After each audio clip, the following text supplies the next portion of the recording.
네, 안녕하세요. 만나서 반갑습니다. 저는 만인만색 연구자 네트워크 시민강좌팀에서 소속으로 활동하고 있고요. 고려대학교 한국사연구소 소속 연구원인 이휘현이라고 합니다. 만나서 반갑습니다. 네, 제가 오늘 준비한 주제는요. 조국 근대화 사회 양극화 그리고 부재 수저들의 탄생입니다. 이렇게 조국 근대화 사회 양극화 수저 크게 이 세 가지 키워드로 제가 강의를 준비했는데요. 사실 원래 이 주제는 저희가 만인만색 연구자 네트워크에서 팟캐스트 방송을 하고 있는데요. 팟캐스트 방송을 하면서 준비했던 주제들 중에 하나가 수저들의 역사인데 그 수저의 역사 중에서 제가 현대사 부분을 맡아서 발표를 준비하게 됐고 좀 이렇게 제목을 보시면 감이 오실 수도 있겠지만 어쨌든 조국 근대화 진행되고 그 중에 사양극도 같이 진행되는 과정에서 우리가 뭐 소위 뭐 금수저, 은수저 얘기 많이 하지 않습니까? 그런 것들이 어떤 식으로 만들어졌는지를 좀 연관관계를 설명하는 것이 제 이번 강의 목표라고 할 수 있겠습니다. 그래서 오늘 강의 목표는 크게 한 세 가지 정도가 있는데요. 먼저 첫 번째는 해방 이후 진행된 조국 근대화라는 게 어떤 것인지 좀 사회적인 측면에 집중해서 살펴보는 게 이번 강의 목표, 첫 번째 목표입니다. 그러니까 저희가 조국 근대화라고 하면은 일단 경제 성장 부분을 많이 떠올리기도 하는데 사실 이렇게 경제가 성장한다는 건 사회 전체가 변화하는 것도 맞닿아 있거든요. 그러니까 50년대, 60년, 70년대 경제가 성장하는 과정에서 사회 전체가 변화하는데 저는 좀 사회적인 측면에 집중을 해가지고 어떤 식으로 한국 사회가 어떻게 실제 변화했는지를 조금 더 초점을 맞춰서 그 부분을 설명해 드리도록 하겠습니다. 두 번째는 사회 양극화의 관점에서 설명해 보는 건데요. 뭐 어떤 거냐면 조국 근대가 쭉 진행되고 사회 변동이 진행된다고 했을 때 사실 한국 사회가 변동하는 건 자본주의가 이렇게 정착하고 한국 자본주의가 발전하는 과정이기도 한데 자본주의 발전이란 건 사실 계층 분화 그리고 이 위에 소득에 따른 분화가 되는 과정이기도 합니다. 그 과정에서 좀 이렇게 사회 양극화가 어떤 식으로 진행되는지, 그러니까 한국 사회 사회 양극화가 어떤 식으로 쭉 진행되어 왔는지를 살펴보는 것도 이번 강의의 또 다른 목표입니다. 세 번째 목표는요, 저희가 부제가 수저들의 탄생이었는데 저희가 소위 금수저, 은수저 얘기를 많이 얼마 전부터 하고 있었는데 그 수저들이 사실 갑자기 뚝 떨어진 게 아니라 역사도 쭉 만들어 온 거지 않겠습니까? 그 과정들이 어떤 식으로 만들어졌는지, 그러니까 수저들이 만들어지면 어떤 사회적 조건 하에서 어떤 과정을 거쳐 만들어지는지를 좀 저희가 막 세밀하게 살펴볼 수 없겠지만 주어진 시간 내에서 그 윤곽을 쭉 그려보는 것도 이번 강의의 목표입니다.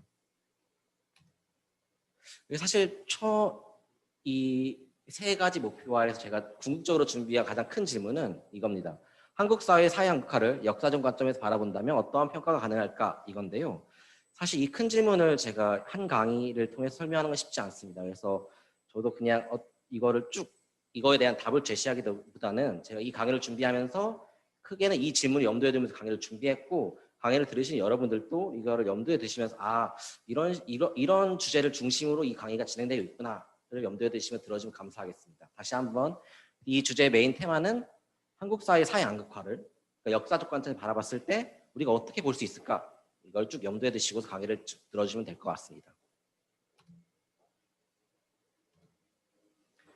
먼저 수저 얘기를 해야 될 텐데요. 이게 제가 수저를 쭉 찾아보니까 사실 요새는 수저를 편하게 많이 쓰고, 그러니까 금수저란 말, 흑수저란 말을 편하게 많이 쓰고 있는데 이게 우리나라에서 좀 많이 쓰기 시작한 2015년쯤부터 많이 쓰였더라고요. 그러니까 SNS상으로 뭐 너 무슨 금수저냐, 흑수저냐 이게 많이 나오고 그래도 방송에서도 실제 방송에서도 이 말들이 쉽게 나오거든요.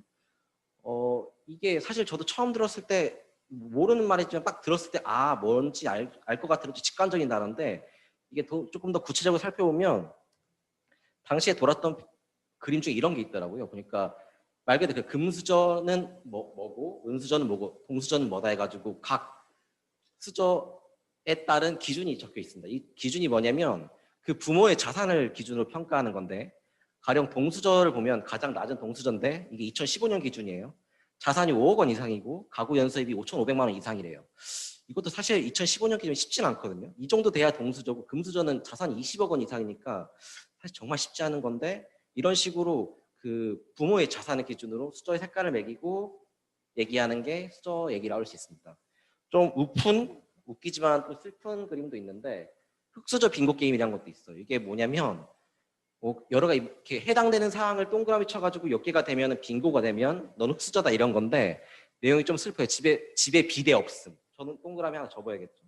또는 부모님 취미생활 없음. 이런 식으로 치다 보면 빙고가 그려지는 건데 이런 식으로 좀 슬프게도 약간 좀 자학적인 것도 담겨 있는 게 수저 얘기라고 할 수 있습니다. 보면 이게 사실 근데 수저 얘기가 갑자기 떨어진 말은 아니고 이게 사실 영어에서 쓰는 관용식 표현이 있습니다. 그러니까 Some folks are born silver spoon in hand인데, 그러니까 보통 영어 서구권에서는 은수저를 입에 물고 태어났다는 표현이나 은수저를 들고 태어났다는 표현을 많이 쓰는데, 그러니까 말 그대로 집안이 좋은 집안에 태어났다는 뜻이거든요. 그러니까 보통 무슨 수저를 물고 태어났다 하면 그 집안이 좋다라는 뜻인데, 우리나라에서는 아마도 이것과 관련해서 이 수저 얘기가 들어온 것 같고, 이게 수저를 따지는 게 갑자기 뚝 떨어진 건 아니고 예전부터 있긴 있었던 말이었다. 다만 그게 어느 순간 한국 사회에서 굉장히 많이 쓰기 시작했다는 것, 그걸 좀 알 수 있고요. 그럼 한국 사회에서 갑자기 이 얘기가 왜 이슈가 되었는지도 살펴볼 수 있을 텐데요. 일단은 가장 큰 건 최근 들어서 워낙 많은 이슈들이 있었어가지고 수저 얘기가 안 나올 수가 없었으니까, 보통 우리가 수저 얘기를 아까 제가 자학적이라고도 자조적이라고 했었는데, 누군가를 비교하다 보니까 눈에 보이는 게 딱 그 부모 자산, 그 집이에요. 아, 쟤네 집이랑 우리 집이랑 차이가 딱 보이기 시작하니까 얘기가 나오는데, 왜 이런 게 있었죠? 좀 지났지만 정유라 얘긴데요. SNS에 정유라 2014년에 올린 글인데 읽어보겠습니다. 능력 없으면 니네 부모를 원망해. 있는 우리 부모 가지고 감나라 배나라하지 말고 돈도 실력이야 라고 했거든요. 이 돈도 실력이야라는 말이 그때 많이 돌아가지고 진짜 많은 사람에게 사회적 박탈감, 너네 부모도 최순실이면 아니 박근혜랑 친하면 될 수 있지, 뭐 그런 사람이 거의 없죠. 그래서 문제가 많이 됐었던 표현이고, 최근 들어서는 가장 최근에 수저 갖고 가장 핫했던 건 아무래도 조국 장관 얘기겠죠. 강남에 있는 중상층이 어떻게 자녀 교육을 하는지를 쭉 보여주고, 그래서 그럴 수 없었던 사람들이 박탈감을 줬던 사례도 있었습니다. 이런 식으로 한국 사회에서 너무나 많은 우리가 느낄 만한 최근의 이슈가 있어, 그러다 보니까 수저 얘기가 자연스러워 나왔다고 볼 수 있습니다. 그래서 관련해서 수저 계급론이라는 말까지 등장했는데요. 이게 사실은 수저 계급론이 저도 처음 이런 말이 있나 싶었는데, 말 그대로 그거죠. 이제 뭐 부모가 어떤 부모냐에 따라서 계급이 나뉜다는 뜻입니다. 그러니까 부모가 금수저면 나도 금수저가 되고, 그러니까 그런 부모의 자산, 부모의 실력, 부모의 자산이 그대로 세습된다. 이런 게 많이 있고, 그러니까 부와 가난이 세습된다는 얘기인데, 사실은 이게 어쨌든 한국 사회가 자유주의 사회라는 곳에 살고 있지 않습니까? 이게 사실 굉장히 위험한 생각인 게, 자유주의 사회라는 건 보통 원래는 기회가 공정하게 주어지고 그 안에서 자유롭게 경쟁하면 누구는 계층 이동을 할 수 있는 게 자유주의 사회의 가장 큰 이데올로기적 요체거든요. 그러니까 물론 우리 모두 다 차이는 다 있지만 기회가 공정하게 주어지고 경쟁해서 너가 성취만 할 수 있다면 너도 올라갈 수 있어, 너도 저렇게 될 수 있어를 담보해 줄 수 있어야 자유주의 사회가 굴러가는데, 지금 이 부모 자산이 나를 결정한다, 이런 거는 상당히 사회의 근간을 흔드는 위험한 일이라고 할 수 있어요. 그런 것들이 한국 사회에서 지금 퍼져나가고 있는 게 이 수저 얘기에 관련해서 좀 나오고 있는 모습이라 할 수 있습니다. 저는 어쨌든 이 문제를 좀 역사화해서 볼 생각입니다. 이번 강의를 통해 역사화해 볼 생각인데, 역사화한다는 건 좀 무슨 의미냐면, 그러니까 그 문제를 볼 때 사실 여러 가지 방법론이 있지 않습니까? 가령 심리학적 방법론이 있을 수 있고요, 경제학적 방법, 그러니까 어떤 문제가 발생했을 때 그것이 왜 발생했고 그게 왜 그런 것인가를 파악할 때 여러 가지 학문에서 사회학적 방법론이 있을 수 있고 여러 가지 방법론이 있을 수 있는데, 저는 그거를 좀 역사적 관점에서 바라보려고 합니다. 예를 들어서 이런 영화가 있었죠. 작년 초에 나왔던 영화인데, 남산의 부장들은 보면 이제 한 달, 딱 김재규가 박정희를 쏘기 한 달간의 모습을 그린 영화인데, 굳이 따지자면 이건 좀 제가 생각할 때 심리학적 기법을 많이 분석했다고 생각하거든요. 그러니까 한 달 동안 김재규라는 사람이 차지철과 김영욱과 박정희 사이의 관계에서 어떤 고뇌를 했고 그 사람이 왜 그런 선택을 내렸는지 심리학적으로 쭉 파고 들어가는 게 저 영화라고 할 수 있으니까 저런 식으로 분석할 수 있는 것이죠. 근데 저는 그거보다는 좀 역사적 관점에서 분석해 볼 건데, 역사적 관점 분석한다고 사실 가장 큰 핵심은 뭐냐면 내러티브를 따라가면서 보는 겁니다. 그러니까 모든 사건이 지금 딱 현재 딱 이 결과가 나온 게 아니라 과거의 어떤 조건으로부터 여러 행위가 있었고 그것들이 쭉 만들어서 지금까지 내려왔다. 그러니까 앞에서 과거로부터 현재가 어떻게 만들어졌는지 쭉 보는 게 사실 역사학의 방법론이라 할 수 있는데, 역사학의 장점이라면 앞에서부터 쭉 내러티브를 따라오면서 여러 가지 방법을 차용할 수도 있는 게 사실 역사의 중요한 매력이라고 생각하거든요. 그러니까 저는 또 이 수저 계급론이 대체 어디서부터, 이 수저 문제가 어디서부터 하는지를 쭉 앞에서 따져오면서 이 문제를 좀 살펴보려고 합니다. 그래서 사실 수저라는 게 지금 요새 수저 얘기 많이 하지만, 이 사진을 한번 띄워드리겠습니다. 이 사진이 서울 사진인데, 이 사진의 제목을 재보니까 강남에 있는 지지 않는다라는 이 사진의 제목이에요. 그러니까 이 강남 쪽에서 딱 해를 봤는데 지금 강북 쪽보다 강남의 아파트가 확실히 강조돼서 보여주고 있죠. 그러면은 저 강남의 수많은 아파트들이 강남이 어떻게 개발되었는지 또는 저 강남에 들어가는 사람 대체 누구인지 파악하는 것이 좀 강남의 중산층을 역사에서 바라보는 방식을 할 수 있겠죠. 이런 식의 좀 앞에서 쭉 따라오는 방법론을 해서 뭐 금수저도 분석해보고 흑수저도 살펴보고 이런 식으로 쭉 살펴볼 생각입니다. 사실 소소한 목표도 있는데요. 이 강의 소소한 목표. 그래서 쭉 앞에서도 쭉 쫓아오면서 앞에 제가 강의 큰 주제도 큰 문제의식도 말씀드렸었지만 어쨌든 소소하게는 이런 것들을 짜잘짜잘하게 내용을 따라가면서 아 지금 한국 사회가 그런 곳에서 기인해 왔구나 간단하게 알아가는 것과 그리고 어떤 문제를 역사화해서 바라본다는 게 대체 어떻게 바라보는 건가 내러티브를 따라서 본다는 게 어떤 의미가 있는 건가를 좀 이렇게 감을 캐치할 수 있을 정도가 되면 그것도 좋을 것 같아서 이것도 제시해 보았습니다. 본격적으로 내용을 들어가면요.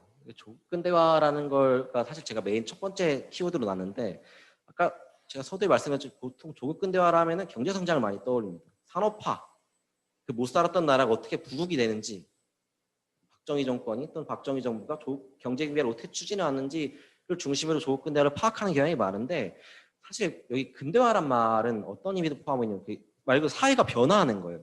그러니까 그 당시 표현을 빌리자면 좀 더 후진적인 발전하지 못했던 사회가 더 나은, 더 잘 사는 또는 한국 같은 나라가 미국과 같이 저런 사회로 가는 그런 것들을 모두 염두에 둔 게 조국 근대화라는 단어이기 때문에 이 단어 안에는 단순히 경제 성장뿐만 아니라 사회를 어떻게 좀 더 변화시킬 것인가 문화를 지금 한국의 이 농촌의 문화를 어떻게 좀 더 서구적인 문화를 바꿀 것인가를 전부 다 포함한 단어이기 때문에 이 조국 근대화를 그런 측면에서 조금 더 넓게 살펴볼 생각입니다. 다시 말해서 사회 그 자체를 다음 발전 단계 지금의 세대는 단계란 말을 쓰지 않지만 그 당시에는 이런 의식 속에서 조국 근대화를 추진했기 때문에 이런 식의 사회가 다른 모습 변화한다는 게 무슨 의미인지 초점을 두면서 진행할 생각입니다.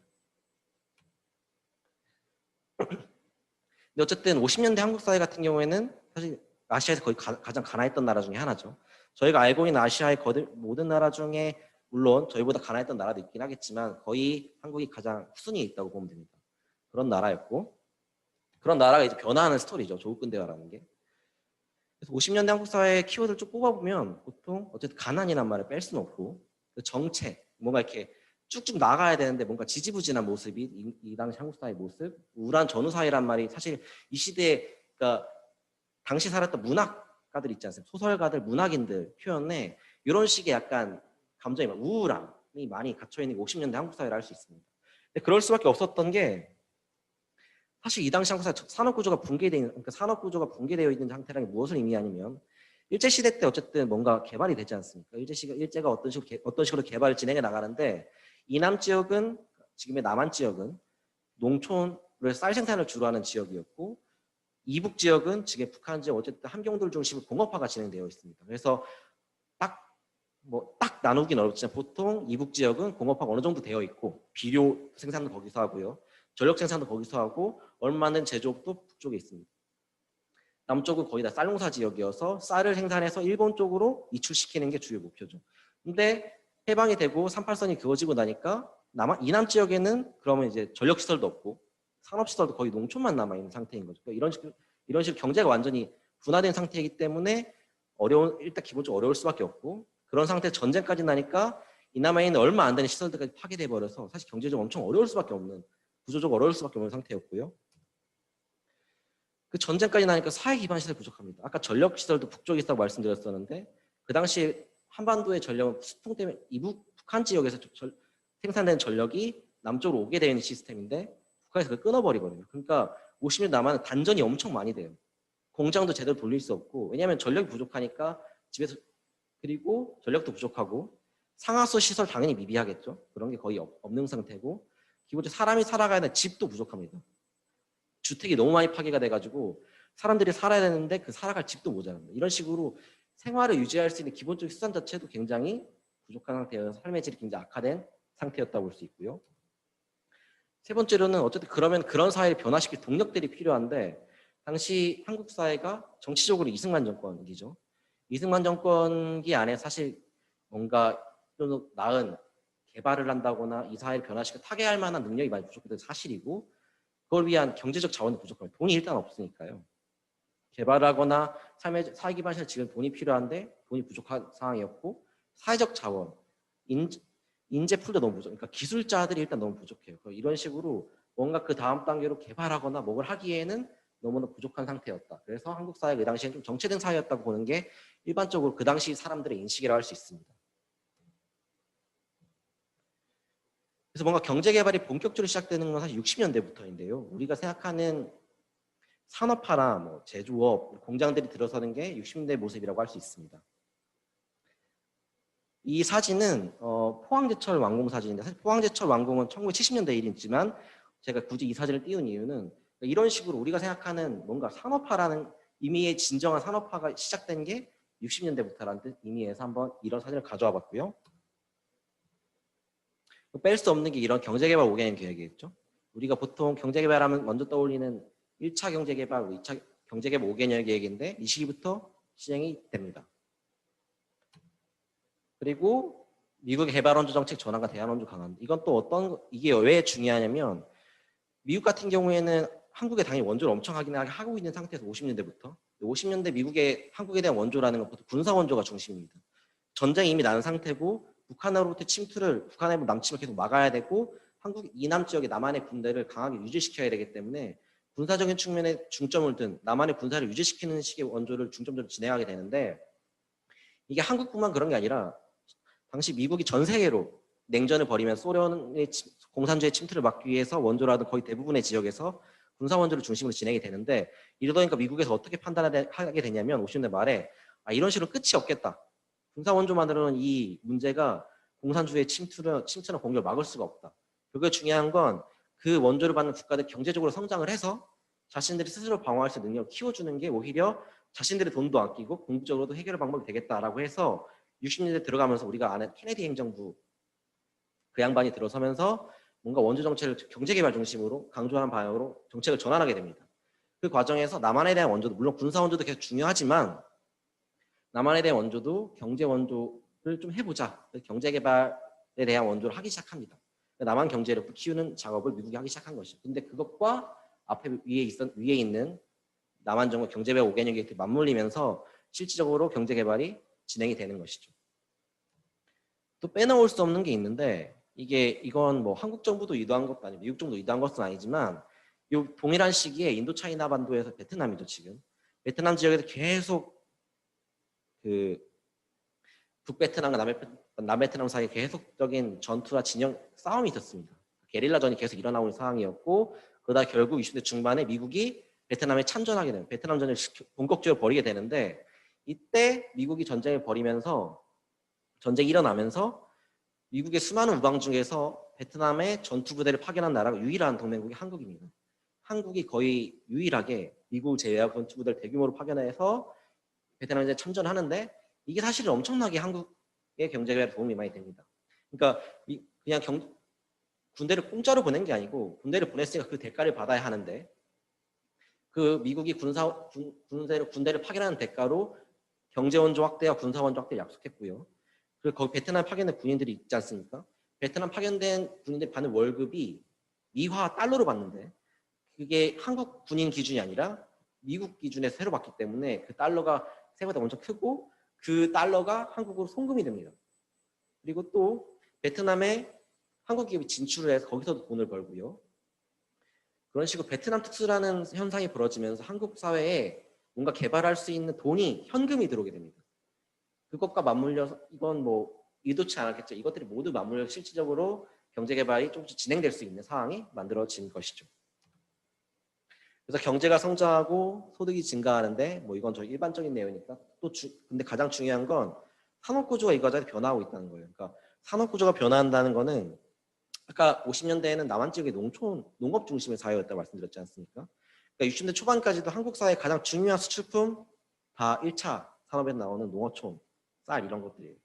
근데 60년대 기점으로 제조업이 생겨나기 시작하게 되죠. 그러니까 농업 중심 사회에서 제조업, 산업, 2차 산업 중심의 우리가 생각하는 산업화와 했을 때 떠올리는 사회로 이 산업 구조가 변하게 됩니다. 그 여파가 또 엄청 크게 일어나는, 이건 또 후에 다시 설명드리겠습니다. 또 중요한 건 아까 말씀드렸을 때 조국근대화는 그 경제적인 뿐만 아니라 사회적 측면도 모두 포괄하고 있다 말씀드렸었는데요. 이 과정 경제가 성장하는 과정에서 경제가 성장하기 위해서는 단순히 경제뿐만 아니라 정신도 바뀌어야 되고 문화도 바뀌어야 돼. 이런 것들을 강조하면서 사람들의 인식을 바꾸는 사업도 굉장히 많이 진행합니다. 그래서 뭐 가치관도 변화시켜야 된다는 얘기가 많이 나오고 생활 태도도 변화시켜야 하고 노동 양식, 뭐 삶의 양식 모두를 다 바꿔야 한다라는 식으로 좀 더 잘 사는 나라 서구식 생활 양식에 맞는 식으로 우리나라 전체를 바꿔야 한다는 식으로 근대화를 추진합니다. 그래서 재밌는 게 노동 양식을 써놨는데 노동 양식 보통 어떤 걸 말씀드리는 거냐면 60년대에 이제 부산에 대한조선공사라는 회사가 있었는데요. 지금 한진중공업 말로 들어가 있는데 그 공장에 그 지금으로 치면은 고용노동부에서 산업 시찰을 나갑니다. 얘네가 일을 잘하고 있는지 안 하고 있는지 감시하러 나가서 평가에 보고서를 올리게 되는데 재밌는 내용이 그 하나같이 보고서에 뭐라고 써놨냐면 노동자들이 문제다. 근로자들이 문제라고 써요. 왜 문제냐면 이 사람들이 공장에서 일하는데 점심시간에 그렇게 술을 많이 먹는데요. 술을 많이 먹고 점심 때 술 먹고 오후에도 근무 시간인데도 불구하고 계속 술을 먹고 자고 싶을 때 자고 뭔가 이렇게 감독관의 체계 내에서 근무 시간 내에 계속 일을 해야 되는데 뭔가 약간 이런 식으로 루즈하게 일을 한다는 모습이 많이 보인다는 거죠. 근데 이게 왜 그런 거 하니 사람들이 그때 평가 이런 아직 이 사람들이 정근대적인 노동 양식에서 탈피하지 못했다고 평가를 해요. 근데 그게 뭐냐면 농촌에서 일하는 방식을 그대로 공장에서 하고 있는 거예요. 그러니까 농촌에서 일하는 방식 보통 뭐냐면 우리가 상상하는 그런 거 있죠. 세차 먹을 때 막걸리 먹잖아요.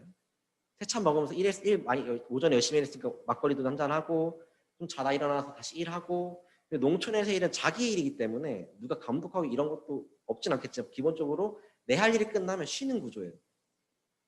뭐 근데 그런 식으로 일을 했던 사람들이 공장으로 옮겨가서 여전히 그런 식의 사고방식대로 일을 하고 있는 거죠. 근데 사실 우리가 생각하는 근대적인 또는 지금 형식의 노동 공장에서 일하는 건 어때요?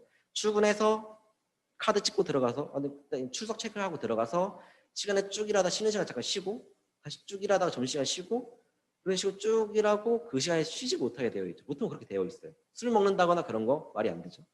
제가 봤을 때 우리나라는 언제부턴가 점심 때 반주라는 거 거의 안 하거든요. 일반적인 경우에는. 아마 그래서 이 시기부터 그걸 엄청 비판해 가면서 그걸 못하도록 바꾸는 게 한 결과가 아닐까 생각하는데 그런 식으로 어쨌든 그런 것도 바꾸려고 합니다. 또 생활 양식도 바꾸려고 하는데 이거는 광고인데요.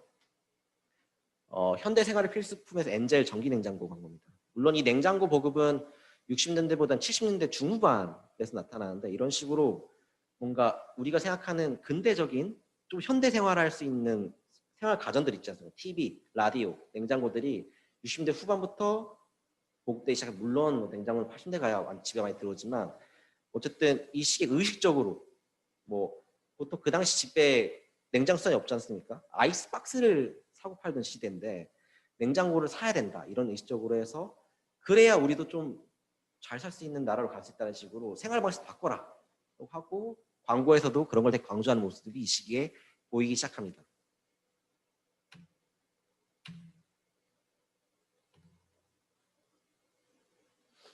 그리고 또 제가 생각할 때 사실 가장 사회적인 측면에서 가장 중요한 게 이건데요. 한국 사회가 도시화가 되기 시작합니다. 그러니까 이촌양도 현상이 일어나게 되는데 이촌양도 현상은 말 그대로 농촌을 떠나 도시로 간다는 뜻입니다. 이 시기에 그 60년대 중후반부터 그러니까 한국 경제가 성장하는 그 시기부터 한국 사회 거의 모든 사람들이 농촌을 떠나 도시로 가기 시작해요. 그 비율을 보면 이게 제가 가져온 표인데요. 60년대에 보면은 도시에 거주하는 인구 비율이 40%가 살짝 안 되죠. 2018년 기준은 지금은 거의 대부분의 인구가 도시에 살고 있습니다. 농촌 사는 인구가 거의 없어요. 근데 이 그래프 상승 수치를 보면 가장 크게 변화하는 게 60년대부터 80년대 사이에 많이 변합니다. 이 시기에 그러니까 물론 절대적인 숫자는 따지기 어렵지만 비중만으로 치면 한국 사회에서 거의 대부분의 인구가 농촌에 살다가 이 한 20년 동안 또 대부분의 인구가 도시로 옮겨간 거예요. 말 그대로 인구 이동을 한 건데 이만큼 이 20년이나 길지 않은 시간 동안 인구가 이렇게 대거 이동한다는 건 사실 엄청나게 큰 변화입니다.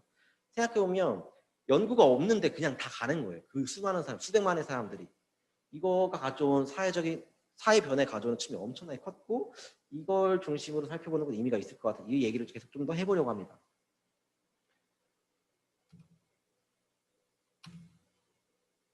요 표현은요, 이게 당시 60년대 말 70년대 초반에 한국에 들어온 미국 사회학자가 써놓은 보고서에 있는 말입니다. 빈센트 브란트라는 학자인데 이 사람이 인류학자거든요. 인류학자가 당시 서울에 있는 지금 서대문구에 있는 판자촌에 들어와서 현장 몇 달 동안 살면서 쭉 기록하고 이 사람들 어떻게 사는지를 파악한 다음에 보고서를 씁니다. 논문을 쓰는 거죠. 이 사람 박사 논문의 일부인데 여기에 나온 표현인데 오늘날 서울에서 도시의 흙은 시골의 흙과 비교할 때 일종의 명예를 갖는다. 시골 흙은 품위를 손상했다. 이게 되게 상징적인 표현인데 말 그대로 뭐냐면 이 시기에 한국 사람들이 농촌을 흘겨보기 시작했다는 뜻이야. 아, 농촌 별거 없잖아. 도시로 가야 해. 그러니까 농촌은 이미 답이 없어. 희망이 없어. 도시에 가서 뭘 해야 돼? 라는 인식이 이 시기에 거의 대부분 사람이 공유했다는 겁니다. 왜 그러면 농촌에 도시로 갔냐? 일단 기본적으로 먹고 살기 위해서 가는 겁니다. 60년대 후반부터 원래 기존까지 그 전까지는 도시도 마찬가지로 일자리가 별로 없어요. 근데 60년대 중반 이후로 도시랑 농촌의 소득 격차가 벌어지기 시작합니다. 역전돼서 점점 더 도시에서의 평균 소득이 농촌보다 늘어나기 시작합니다. 농촌에서의 소득은 사실 우리가 떠올리면 농촌에서 소득이 생길 때가 크게 추수기예요. 1년에 현금이란 게 들어오는 게 며칠 안 돼요. 그러니까 현금을 딱 벌어들이고 그 현금을 쓰고 나머지 기간에는 또 현금이 사실 없는 상태로 지내야 되는 게 농촌의 삶입니다. 근데 그러다 보면 소득이 사실 한정돼 있고 근데 도시에서 일용직을 하더라도 현금을 내가 그날그날 벌 수 있다는 거예요. 이 당시 사람들 마인드가 그래요. 그러니까 아, 내가 하루 벌어먹더라도 도시에서 돈만 주고 살고 싶다라는 생각으로 가는 겁니다. 실제로 그 돈이 농촌에 쉽게 벌 수 없는 돈이기도 하고 그런 생각으로 농촌의 도시로 이 시기에 많이 이동을 합니다. 이게 얼마나 많이 이동하냐면 숫자로 보면 조금 더 감이 올 수 있는데 서울 기준으로 말씀드리면 서울이 1966년에 인구가 380만 언저리거든요. 1970년이 되면 4년 뒤에는 이때 580에 600만 정도가 됩니다. 580만 정도가 돼요. 그리고 1980년 말이 되면 이제 1966년보다 약 500만이 늘어난 800, 700 언저리가 되거든요. 이게 단순 계산하면 15년 동안 500만이니까 1년에 한 30만에서 40만 명이 그리고 한 달에 3만 명 정도가 계속 서울로 들어가는 이게 근데 진짜 말이 안 되는 게 1965년부터 1980년까지 매달 서울에 3만 명이 계속 들어가는 거예요. 쉬지도 않고. 이게 물론 인구 증가랑 서울에서 계속 출산하는 자연 출산율도 있겠지만 이 정도로 증가한다는 건 진짜 어마어마하게 들어가는 겁니다. 근데 당시 한국 경제 수준이나 서울이란 게 뭐 없지 않겠습니까? 서울의 발전 단계라는 게 딱히 없는 상태인데 매달 3만 명이 계속 들어가는데 사실 감당할 수가 없는 숫자가 들어가네요. 근데 그럼에도 불구하고 사람들이 들어갑니다. 그래도 서울에 뭐가 있겠지 하면서. 서울도 많이 들어가고 지방 대도시 다 마찬가지예요. 그러니까 한 번에 서울로 들어가는 경우도 많지만 보통 지방에는 대도시 거점 도시로 들어갑니다. 충남 같은 경우에는 대전으로 많이 가고요. 전라도 같은 경우에는 그러니까 전남 지역 같은 경우 광주로 많이 들어갑니다. 광주광역시 같은 경우 제가 통계를 살펴보니까 이 한 15년 동안 인구가 2배가 늘거든요. 물론 서울보다는 적은 수치지만 광주광역시 발전 수준도 갑자기 인구가 2배로 늘어난다? 그걸 감당할 만한 데는 절대 안 됐을 겁니다. 근데 그럼에도 불구하고 먹고 살려고 들어가는 현상이 이 시기에 벌어집니다. 그만큼 사회가 확 뭔가 변하고 있는 시기가 이 시기라고 할 수 있습니다.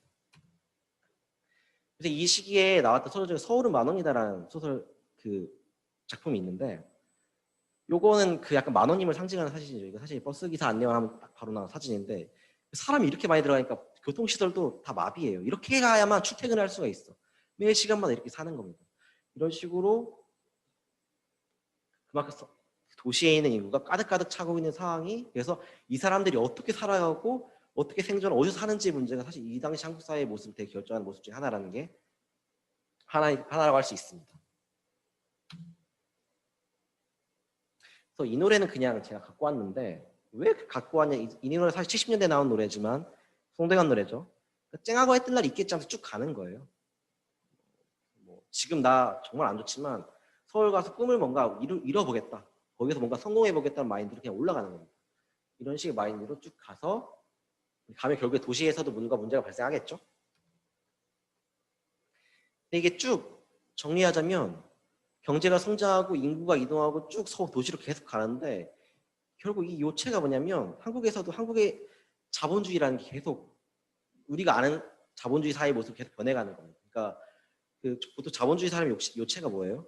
그 잉여 가치를 계속 축적해 나가는 거지 않습니까? 돈을 쌓아서 돈을 또 벌고 돈을 벌기 위해서 계속 살아가고 그 돈을 벌고 또 소비하고 이런 식의 문화가 사회 전체로 퍼져나가는 게 이 시기의 모습입니다.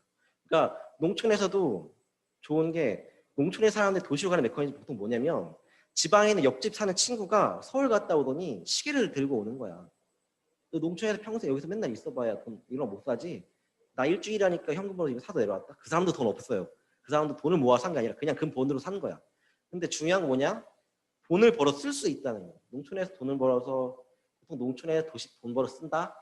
가을에 추수에 돈 벌면 보통 그거 대출 받은 거 다 갚는 데 써요. 농협에 이미 농사 짓는 시기에 현금이 없을 때 돈을 다 땡겨다 썼기 때문에 추수한 다음에 그 돈을 다 갚는 데 쓰고 남은 돈은 뭐 사실 소비를 하기엔 되게 모자란 돈이고 또 뭐 보리농사에 또 번 돈 그때 벌어 쓰고 해서 뭔가 추가적인 소비가 되게 어려운 상태인데 돈이 벌고 경제가 성장하면서 뭔가 돈을 벌어서 더 계층을 상승해야겠다라는 마인드로 가는 모습이 이 시기의 모습이고 도시화로 가는 도시로 다 몰려가는 것도 나도 그렇게 살아보고 싶다. 나도 돈 좀 벌어서 나도 뭔가 써보면서 나도 저렇게 살고 싶다는 마인드를 세팅하고 도시로 올라간다고 할 수 있어요. 그런 식으로 경제 성장뿐만 아니라 뭔가 사회 기본적인 측면, 살아가는 방식, 삶을 추구하는 방향성도 뭔가 우리가 생각하는 좀 자본주의 모습으로 계속 가는 게 이 시기 한국 사회의 모습이고 아마 이런 거의 본질이라고 할 수 있을 것 같습니다.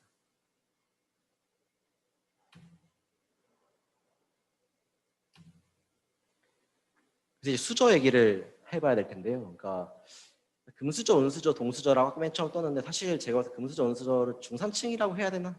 너무 기준이 높아 보이긴 한데 어쨌든 중산층을 한다면 중산층이 뭐냐고 하기 사실 뭐라고 정의 내리기가 쉽지 않습니다. 영어로는 미들 클래스라고 해서 중간에 껴있는 계급이라고 하는데 이게 직업적으로 뭐 어떤 직업이다 해서 중산층을 하기도 어렵고 뭐 어디를 살아야 중산층을 하기도 어렵지만 일반적으로 우리가 떠올리는 이미지는 있죠. 중산층 하면 떠올리는 이미지 그런 게 있죠. 소득이 일단 괜찮고 집도 괜찮은 데 살고 노후 걱정 없고 다시 또 공부 잘해서 걔네도 나름 잘 될 것 같고 그러니까 이런 식으로 해서 전체적으로 전반적으로 안정되어 있는 사람들이 중산층입니다. 그러니까 오늘 벌어서 오늘 사는 게 말고 쭉 이 모습 이대로 쭉 안정적으로 살아갈 것 같은 괜찮게 사는 사람들이 그 이미지예요. 되게 추상적인데 사실 이런 게 중산층이거든요. 딱 뭐라 하기 어렵지만 소득을 기준 내기도 어렵고 뭐 이미지로는 이런 안정적인 삶이 중산층인데 이게 근데 이 시기에 왜 중요하냐면 이 사진이 뭐냐면요. 미국 중산층이 사는 동네 모습이에요. 벨리라고도 하고 뭐 가든이라고도 하는데 이게 전형적인 미국 중산층 마을의 사진이거든요.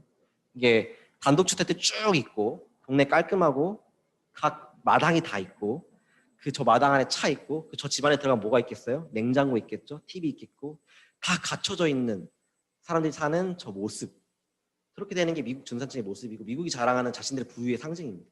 미국 사회를 지탱하는 모습인데 이게 왜 중요하냐면 이 시기에 왜 중요하냐면 이 시기는 냉전 시대이기 때문에 자유주의와 그러니까 미국과 미국 진영과 우리 한국도 포함 미국에 있는 진영과 소련과 중국 포함 공산주의 진영이 대립을 하는 상황인데 이 시기에 공산주의 그 핵심이 뭐예요?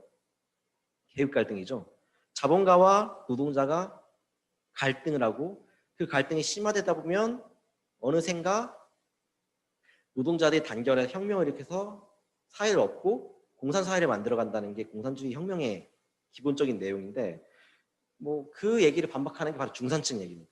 미국에서는 이렇게 반박을 해요. 미국 자유주의 진영에서는 그게 아니다. 자본주의 우리가 말하는 식으로 근대화를 쭉 해서 우리 모두 경제가 성장하고 자본주의가 쭉 정착하고 노력하면은 그렇게 사회 양극 극단으로 진행되는 게 아니라 더 많은 사람들이 더 많은 숫자가 이 중산층에 편입이 돼서 더 안정적인 사회로 간다. 혁명이란 건 일어나지 않는다. 혁명이 일어날 수가 없다. 기본적으로. 왜냐하면 중산층이 점점 더 많아질 테니까. 잘 사는 사람들, 안정적으로 잘 사는 사람들 점점 더 많아질 테니까 혁명이 일어나지 않는다. 가 미국의 논리예요.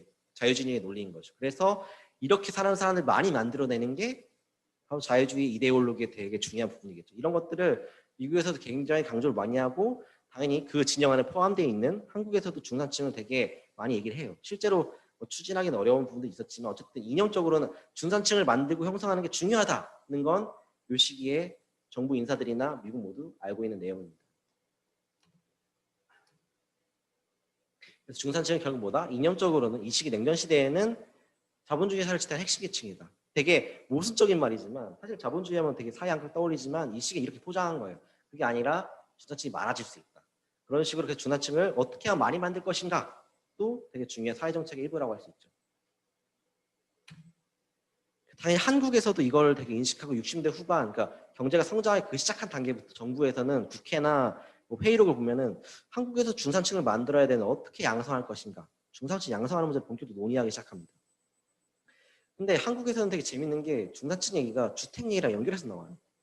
그게 왜 그러냐면 아까 제가 중산층이라고 하면 떠오르는 이미지가 안정성이라고 했지 않습니까? 그 안정성이라는 건 지금 삶이 되게 안정적으로 살 수 있어야 되는데 한국 사회에서 그거를 가장 결정 핵심이 부동산이에요, 부동산. 그러니까 미국보다도 한국 같은 경우에는 그 사회정책이 사회복지제도 거의 제대로 되어 있지 않다 보니까 어떤 가구의 노후를 책임져주는 수단은 부동산이 될 수밖에 없어요. 그러니까 내가 집을 마련했다? 나 노후 장만 끝났다.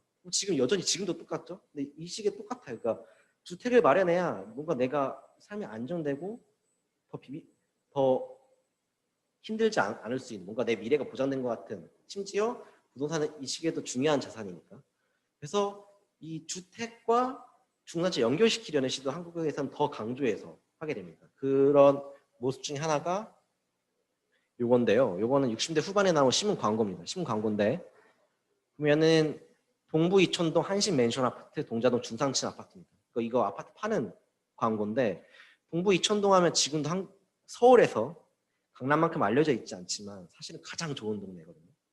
용산에 있는 이촌동이 사실 저도 너무나 살고 싶은 원어휘 동네인데 전 들어갈 수 없겠지만 여기를 지금 여기 이 시기에도 중산층을 위한 아파트들 여기선 정확히 말하면 우리가 생각하는 아파트라고 하기 되게 자산 빌라 같은 것들이에요. 빌라 같은 거 만들어서 팔고 있습니다.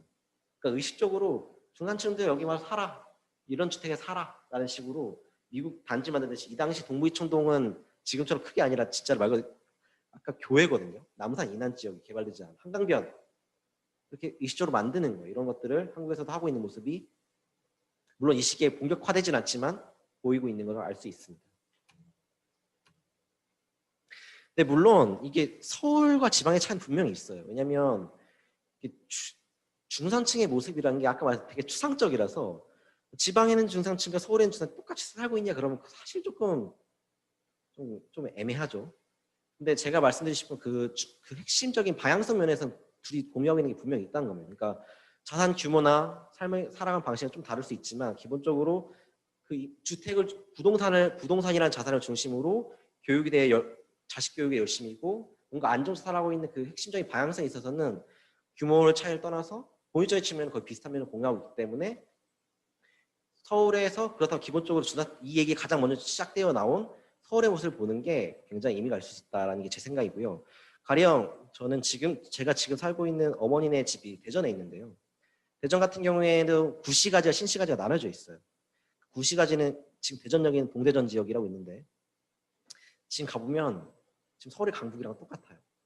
건물이 약간 딱 봐도 좀 그래요. 좀 그렇고 대신에 지금 충남대학교가 있는 유성 지역이 있는데 서대전 지역이 있네. 거기는 다 아파트예요.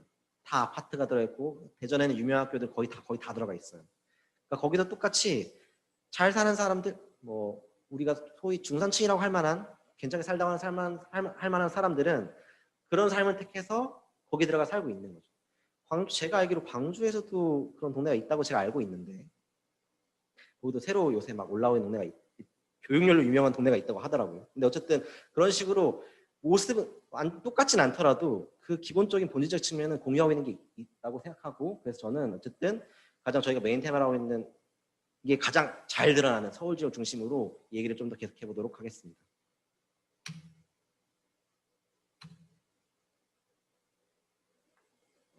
이게 이 세 가지 키워드가 사실 이 시기에 도시 문제를 상징하는 핵심인데요. 제가 생각하는 핵심적인 사건들인데요.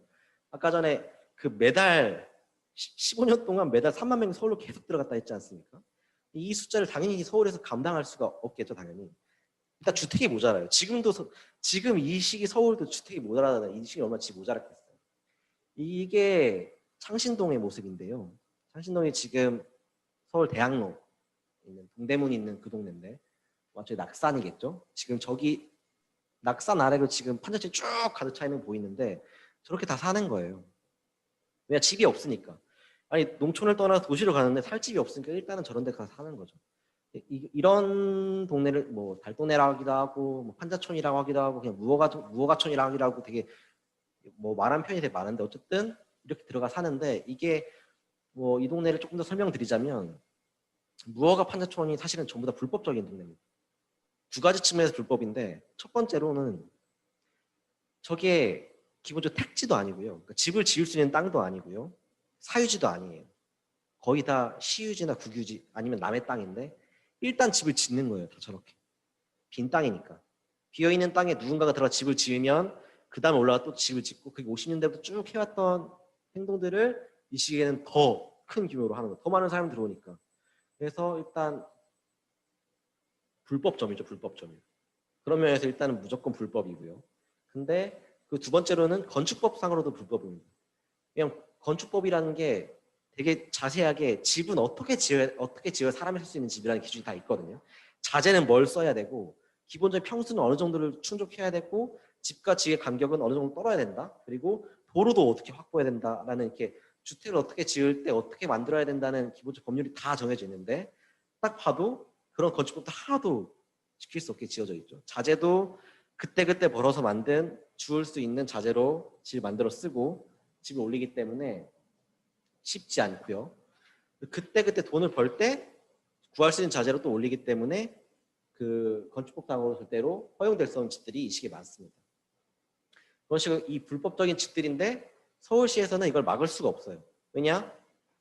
들어온 사람들이 어쨌든 수용은 하긴 해야 되는데 이 들어온 사람 강제로 오지 못하게 할 수는 없고 이 사람이 들어오겠다는데 이런 식으로 어쨌든 그래 그렇게라도 살아라 일단은 라고 용인할 수밖에 없는 상황인 거죠. 그래서 서울로 들어온 대부분의 사람들이 일단은 이런 동네에서 들어가 삽니다. 여기서 쭉 사는 건 아니고 당연히 어쨌든 처음에 저 들어가는 이런 데 들어간다는 거예요. 이런 식의 판자촌 불법적인 주택들이 당시 서울시 곳곳에 청계천 아니면 이런 산 등지라든지 곳곳에 만들어지고 이런 동네에 엄청나게 많은 사람들이 살고 있게 됩니다. 근데 이게 처음에는 용인하는데 이거를 쭉 그냥 용인할 수는 없어요. 왜냐하면 문제가 발생할 수밖에 없기 때문에. 그런데 일단 뭐가 문제가 되냐면 도시, 그러니까 정부 입장에서 볼 때 거기 사는 사람들이 문제가 아니라 이걸 관리해야 되는 도시나 서울시 당국이나 정부 입장에서 볼 때는 이 동네를 딱 봐도 치안이나 범죄 문제에 대해 굉장히 취약할 수밖에 없어요. 그러니까 여기 있는 사람들이 범죄를 저지르게 생겼는 이런 게 아니라 다 신고가 안 된 무허가 집들이죠. 저기 집 주인이 누군지 사실 잘 알 수가 없어요. 근데 거기에 농촌에서 올라온 누가 들어가 있는데 그것도 파악이 안 돼. 거의 익명의 사람들이 거기 수많은 사람들이 살고 있는데 파악할 수 없는 사람들이 저기 살고 있다는 건 되게 정부 입장에 되게 곤란한 일입니다. 누가 범죄를 저지르고 저기 들어가면 잡을 수가 없어요. 파악이 안 되니까. 그래서 그 당시 신문에는 범죄의 원상이라는 표현으로 뭐 저희가 할렘하면 떠올리는 이미지 있지 않습니까? 그런 식으로 무허가 판자촌을 많이 연상해서 합니다. 이미지가 그렇다는 거죠. 그래서 저것도 관리해야 될 필요성이 생기고 둘째는 위생적으로도 굉장히 좋지 않아요. 딱 봐도 상하수 시설 당연히 완결돼 있지 않겠죠. 집 내부 구조도 당연히 청결할 수가 없는 구조이죠. 그러니까 이 당시 서울시 70년대까지도 전염병이 많이 돌곤 했거든요. 홍수 때나 장마 때마다 전염병이 돌아요. 콜레라 같은 것도 많이 돌아요. 콜레라가 돌면 100% 전염되는 동네가 바로 판자촌이에요. 판자촌 지역을 중심으로 보통 콜레라가 돌고, 왜냐하면 먹는 물, 뭐 이질 이런 것들이 물이 깨끗하지가 않으니까 저 지역을 중심으로 전염병이 돌 수밖에 없고 잘 씻지도 못해요.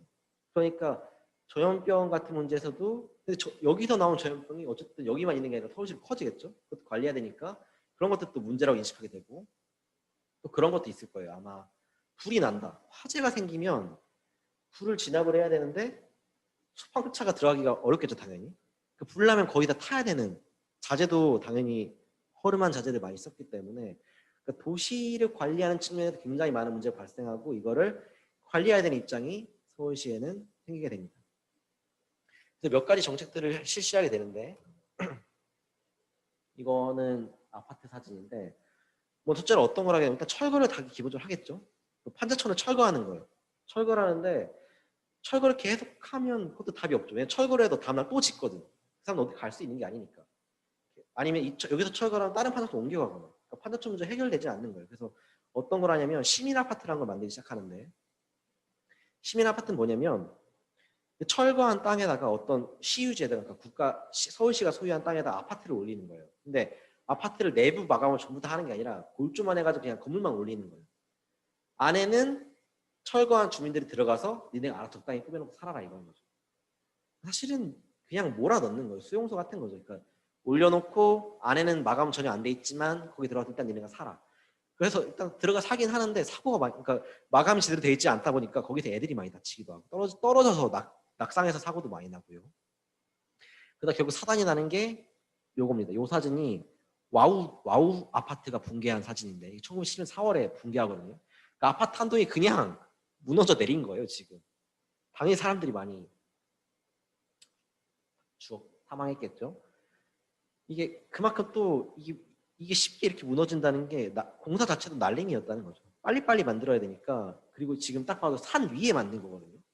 이렇게 집안이 단단한 게 산 위에 일단 빈 땅에 지어야 되니까 만들어서 이런 붕괴된 사건이 발생해 버립니다. 그만큼 주먹구구였다는 뜻인데, 이 사건 이후로 더 이상 시민 아파트는 건설하지 않습니다. 사람들도 시민 아파트에 들어가고 싶지 않아요. 언제 또 붕괴될지 모르니까 야, 아파트 저거 들어가면 안 되겠다 라고 해서 결국 이 계획은 폐지가 됩니다. 그 다음에 또 뭘 하냐면 광주대단지라는 걸 만드는데요.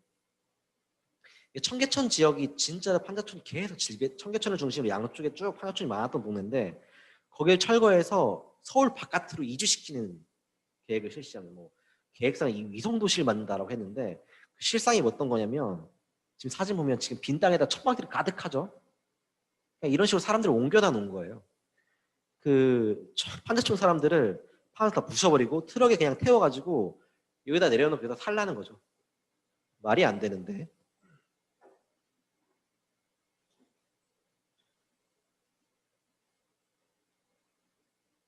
딱 봐도 건물 허름하죠. 당연히 물 보고 멀었겠죠. 그리고 이 사람도 원래 뭐 하던 사람이었냐면 청계천에서 행상하는 사람들이 많아요. 노점하거나 막노동하거나, 그러니까 서울시에서 일용직을 하던 사람들이 거의 대부분 판자촌 거주민들이었는데, 이 사람들이 여기 강제를 그러니까 여기가 지금 어디냐면 경기도 성남시.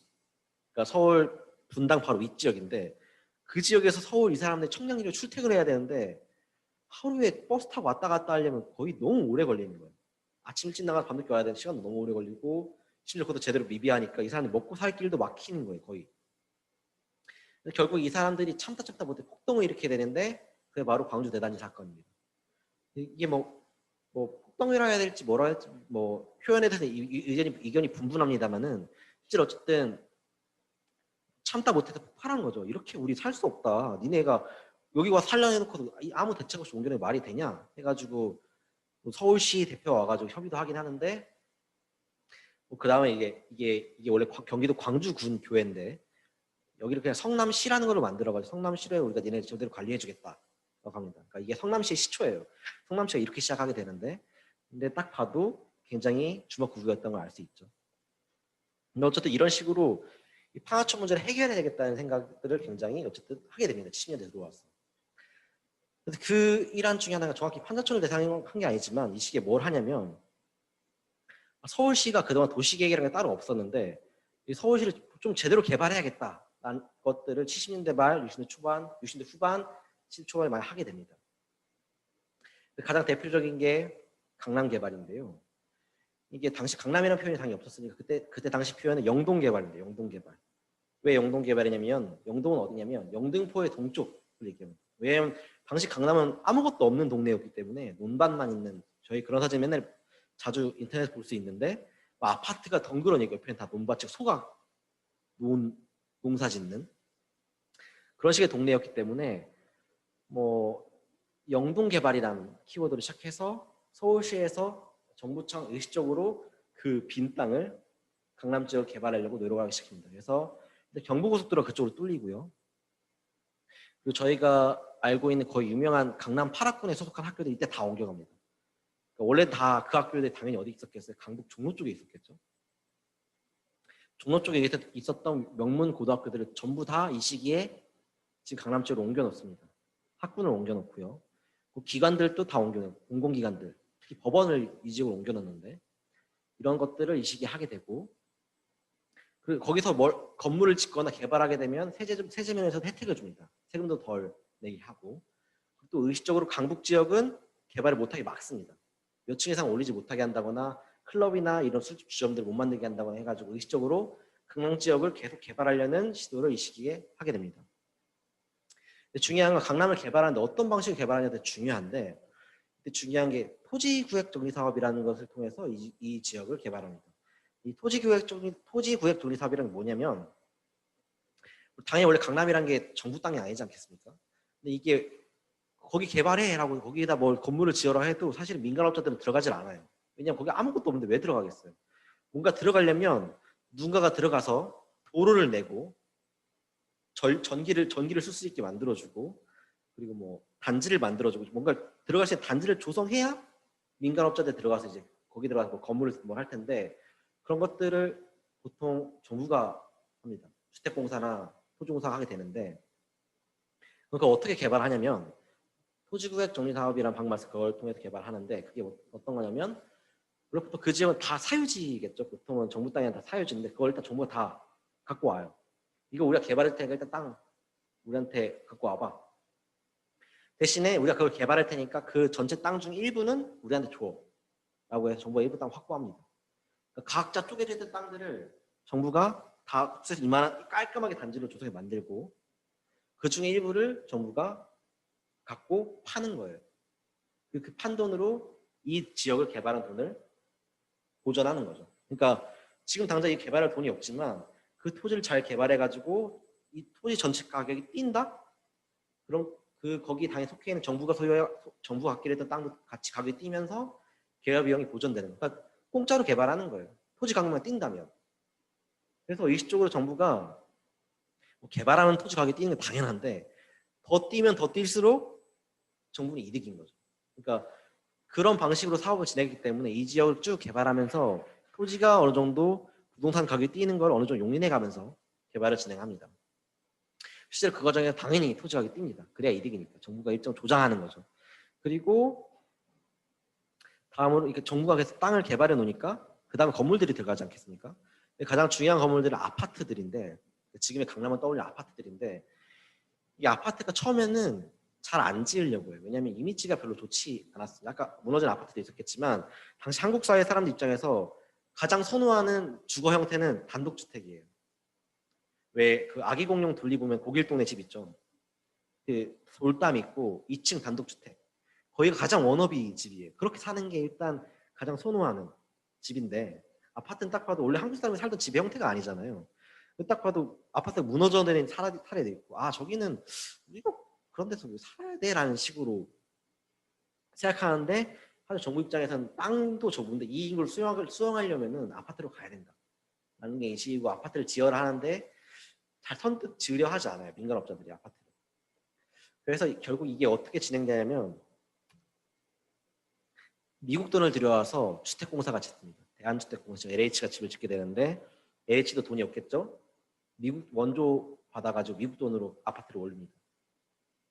지금 반포지구에 한강 반포지구에 주공단지를 쭉 올리는데 이게 대박이 납니다. 소위 말해서. 당시 말해서. 원래 사람들이 아파트를 들어가려 하지 않는데 미국 돈으로 짓고 기술도 미국 기술자들이 들어와서 미국인들이 설계한 집이거든요. 이게 원래 당시 물론 지금은 아파트 분양한다 그러면 금방 분양이 되지만 이 시기는 아파트를 만들어 판다 해도 잘 분양이 안 될 텐데 이거는 그냥 사람들이 줄을 서가지고 그날 바로 다 분양이 매진이 됩니다.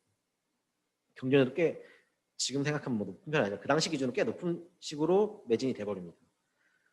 지금 반포주공단지가 그래서 첫 성공한 아파트 사업의 시초가 되는데 지금 이제 재개발 기다리고 있죠. 현대가 재개발할 건데 아마 지금 시가가 50억 정도 된다고 하는데 어쨌든 거기 살고 계신 분들 어쨌든 73년에 70년대 지은 아파트 개발되는 거죠.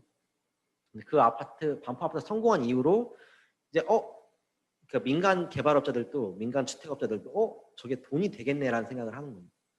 성공하지 못했으면은 그냥 소규모로 짓거나 빌라를 그 당시 주택업이라는 게 아파트가 아니라 빌라를 만드는 거예요. 그러니까 단독주택을 짓는 게 주택업자들 일인데 요게 성공한 반포아파트 성공을 보고서 이거 아파트 해봐야겠다. 그래서 그 시기부터 본격적으로 아파트를 건설하기 시작합니다. 근데 이게 엄청나게 대박이 나요. 왜냐?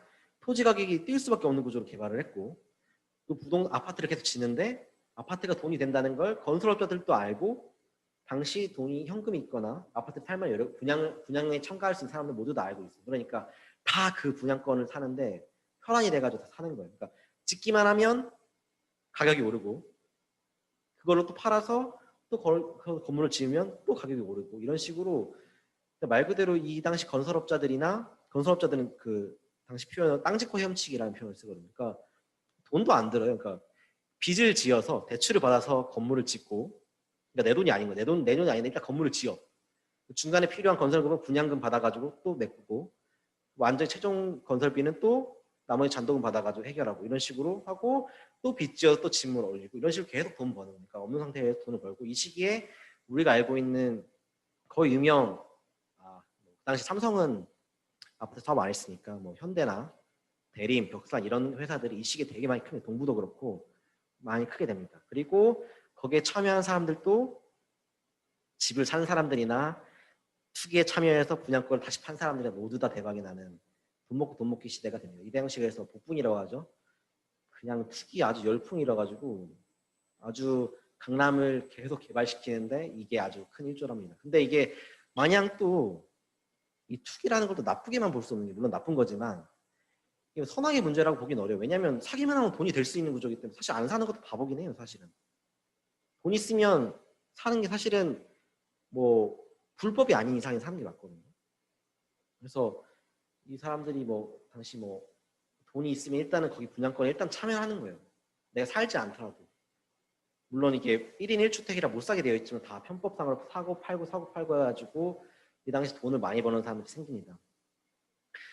근데 이게 얼마나 뛰냐면 이게 진짜 이것도 숫자로 하면 저도 감이 잘 안 오는데 얼마나 뛰냐면 한국감정평가원 기준으로 1963년부터 77년까지 약 15년 동안 서울시 땅값이 물가는 그러니까 강남 지역 한해서 물가는 한 7배, 8배 정도 뛰었다고 해요. 물가는.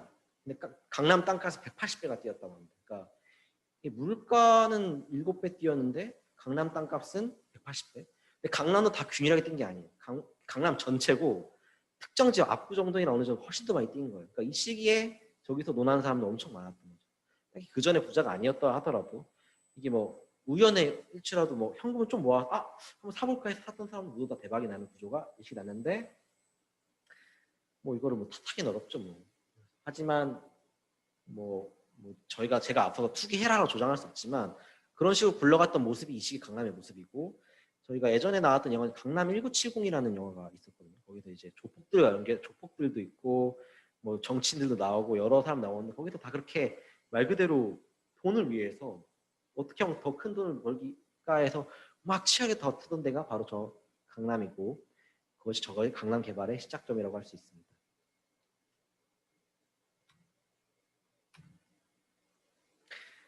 당연하게도 이게 이런 식으로 돈을 먹고 돈에 미친 사람, 돈을 위해서 쭉 혈안이 되어 있는 모습을 강남이 개발되다 보니까 깨끗하게 굴러갈 수가 없습니다. 당연히. 뭐 당시 서울시 공무원이라고 있었던 손정모 선생의 그 글을 보면 뭐라 했냐면 강남 개발로 벌어들인 땅값, 그 강남 개발에서 나온 돈들이 모두 다 공화당의 정치 자금이 됐다고 하거든요. 그러니까 공화당의 정치 자금은 전부 다 강남에서 나온다. 라는 얘기가 있으니까 저기서 개발해서 나온 돈을 전부 다 강남에서 그러니까 부정부패하는 쓰였다는 뜻이기도 하고 물론 이게 정확히 수치로 드러날 수 없지만 이 표면으로 드러난 사건이 바로 요 압구정 아파트 특혜 사건인데요. 요 신문 기사도 당시 동아일보 기사인데 보면 이게 지금 서울의 압구정동을 현대가 전담해서 개발하게 되는데요. 지금 현대 사업도 거기 있거든요.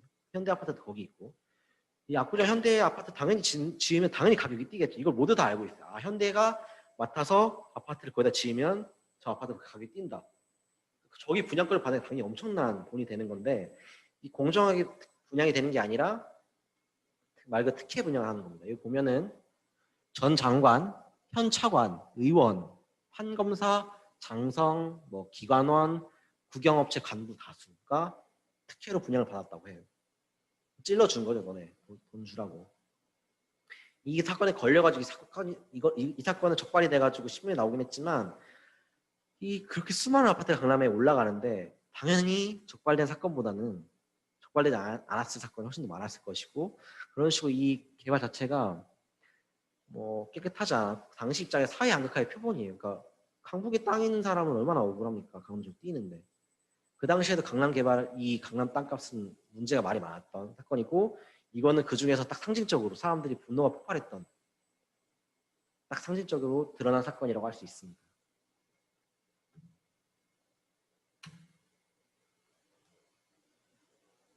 또 이 얘기도 배경으로 또 얘기 안 할 수가 없는데요. 미국의 지원이 뭐 어떤 의미냐면 그러니까 미국에는 중산층, 그러니까 미국은 중산층을 양성하는 걸 제3세계 지역에서 중산층을 두텁게 만드는 거에 굉장히 관심이 많았는데 한국에서도 이 중산층이 많이 만들어져야 된다라는 거 미국 입장에서도 미국 원조 당국 입장에서도 똑같이 하고 있습니다. 근데 한국에서 중산층 문제는 주택을 갖고 있는 문제랑 연결되어 있고 한국에서 주택을 그럼 더 많은 사람들 주택을 가지면 어떻게 해야 되냐? 미국 입장에서 미국은 그렇게 미국에 있는 주택은 어떻게 사냐면 또 다 주택 담보대출로 사요.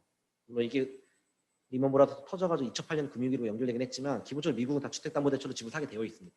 이자도 엄청 싸기 때문에 그렇게 다 집을 사서 직장인들 집을 사서 월 이자로 갚아가는 것이 살아가게 되는데 미국도 기본적으로 한국에서 이걸 하길 바랬던 거예요. 한국에서도 주택담보대출을 최대한 활성화시켜서 더 많은 사람 주택을 갖고 있는 시스템을 만들어 보자. 근데 그걸 하기 전에 앞서 일단 뭘 해야 되냐면 주택 시장이 커져야 된다라고 생각을 한 거예요. 그러니까 아까 그 반포에 있는 아파트 짓는 것도 도와주고 잠실 지금 종합운동 옆에 잠실 중앙아파트 단지가 있거든요. 거기도 다 전부 다 미국 돈으로 지은 거예요. 그러니까 전부 다 미국이 이 주택 시장을 키우려고 한국에 돈을 갖다 주고 기술 지원하고 주택은행이죠. 주택은행에도 들어가서 주택은행에 있는 금융제도를 어떻게 만들 것인가를 다 감수를 해줘요. 이런 식으로 미국이 의식적으로 한국에 있는 주택 시장 키우려고 노력을 했다는 것을 알 수도 있고 그러니까 한국에 있는 주택 문제도 결국에는 냉전 문제랑 크게 분리되어 있지 않다는 점을 살짝 드러나고요. 결과적으로 80년대 들어가면은 이 주택 시장이 폭발적으로 크게 됩니다. 70년대 주택업자들이 엄청 컸거든요. 정부 지원도 받지, 가격도 계속 뛰지, 그리고 이렇게 돈 벌 때 내돈도 많이 필요하지 않지. 그러니까 건설업체 이 되게 소형 업체였던 그 벽산 같은 경우에는 원래 슬레이트 만들던 회사였는데 걔네가 지금 벽산 건설해서 아파트 많이 짓는 지금 옛날만큼 잘 나가진 않지만 어쨌든 그런 회사가 큰 게 그 시기였고 벽산이나 뭐 대림이나 전부 다 그 아파트들이 80년대 아파트를 엄청나게 많이 짓기 시작합니다. 서울 지역에. 빈 땅 없으면 철거해서 판자촌 철거해 거기다 또 짓고 해가지고 공급량 자체가 많이 늘어납니다. 그리고 주택금융, 아까 미국에서 주택금융위기를 강조했다 했는데 80년대 들어와서 본격적으로 주택담보대출 활성화되기 시작합니다. 원래는 금융이라는 게 건설업체들한테 건물을 올릴 때 대출을 많이 해주고 실제로 그 주택을 사야 되는 사람 주택을 사고 싶을 때 돈을 빌려주는 게 많이 없었거든요. 80년대 들어가서 집을 살 때도 돈을 빌릴 수 있는 제도가 조금 더 활성화되기 시작합니다. 물론 엄청나게 활성화 컸던 건 아니지만 이런 것들이 되고 그리고 뭐 경제가 또 엄청 호황이죠. 하여튼 중후반 3조 호황이라 해가지고 경제가 엄청나게 잘 풀리기 때문에 한국 사회가 소득 자체가 쭉 성장하는 모습이 이 시기에 보입니다. 그러다 보니까 소득이 안정되다 보면 그러니까 이 직업에 상관없이 그러니까 직업이 전문직이냐 뭐냐에 상관없이 전반적인 한국 사회 직장인 노동자들 근로자들 소득이 올라가는 상황에서 집을 사는 게 조금 더 용이해지기 시작합니다. 그래서 사실 서울 기준으로 한정해서 말한다면 80대 중후반 그리고 90대 초중반에 직장을 갖고 있거나 안정적으로 소득을 갖고 있는 가구는 거의 대부분 지금 삽니다. 그 시기에 집을 안 사면 바보예요. 왜냐면은 이 직장 내 돈 올라가는 거랑 물가랑 그 주택 이자나 다 비교했을 때 주택을 그냥 살 수 있는 구조가 만들어질 때 거의 가장 최상의 시기가 만들어진 80년대 후반, 90년대 초중반이거든요. 그래서 이 시기에 집을 상당히 많이 삽니다. 물론 뭐 다 강남에 살 수 있었던 건 아니지만 강북에 사든 어디 사든 서울 지역인 사람들이 집을 살 수 있는 구조가 만들어집니다. 그래서 이제서야 약간 우리가 조금 한국 정부에 처음 말하고 싶었던 중산층이란 도시 내에 살고 있는 중산층이라고 불릴 수 있는 사람들이 이 시기에 좀 만들어지기 시작하는 거죠. 그 전까지는 중산층이 말은 하지만 주택 소유가 확 활발하게 되지 않았기 때문에 딱 이미지적인 거였다면 이 시기에 들어와서 어쨌든 누군가는 중산층이라 불만하는 사람들이 생기기 시작한 거예요. 저 사람들은 중산층 이렇게 딱 해가지고 이게 요 시기의 일이고 당연히 서울에서도 이런 모습이 확산되는 서울뿐만 아니라 지방에서도 똑같이 지방이 개발되고 지방 어느 단지가 개발되면 거기 들어가는 사람이 생기면서 뭔가 생활 양식 자체가 중산층처럼 보이는 사람들이 생겨나기 시작합니다. 이게 80대 후반, 90대 초중반의 모습입니다. 그러니까 중산층이라고 할 만한 사람들이 조금 뭔가 보이기 시작했다. 그러니까 저희가 수저로 간다면 금수저나 은수저, 동수저라고 불릴 만한 그 모습의 사람들이 이 시기에 본격적으로 자신의 모습들을 갖춰가기 시작했다라고 볼 수 있고요. 강남 같은 경우에도 한정해서 말하면 강남 같은 경우에는 사실은 그런 거죠. 그러니까 강남에 사는 게 그러니까 중산층들이 강남에 사는 게 아니라 사실은 이 시기쯤 되면은 최고의 인프라를 갖추고 교육률도 가장 학군도 가장 좋고 그리고 뭐 시설들도 가장 좋은 강남에 사는 게 사실 중산층이 되는 거죠. 그러니까 이 시점 돼서 이제부터 강남 하면 중산층 사는 동네라는 이미지가 딱 틀어맞춰진 시기가 이 시기를 할 수 있습니다. 그래서 금수저, 은수저, 중산층 얘기는 한 이 정도 할 수 있겠고 강남도 이렇게 만들어졌다라는 얘기를 할 수 있겠습니다. 이게 아까 제가 말씀드렸던 고일 동네 집이에요. 이건 아파트는 아닙니다만 이렇게 이런 식의 사는 사람들이 생기기 시작했다라는 거고요. 흑수저 얘기를 해야 되는데 1시간 정도 했는데 한 5분 정도 쉬고서 다시 남은 강의 진행하도록 하겠습니다. 이 얘기는 5분 있다 다시 시작하겠습니다.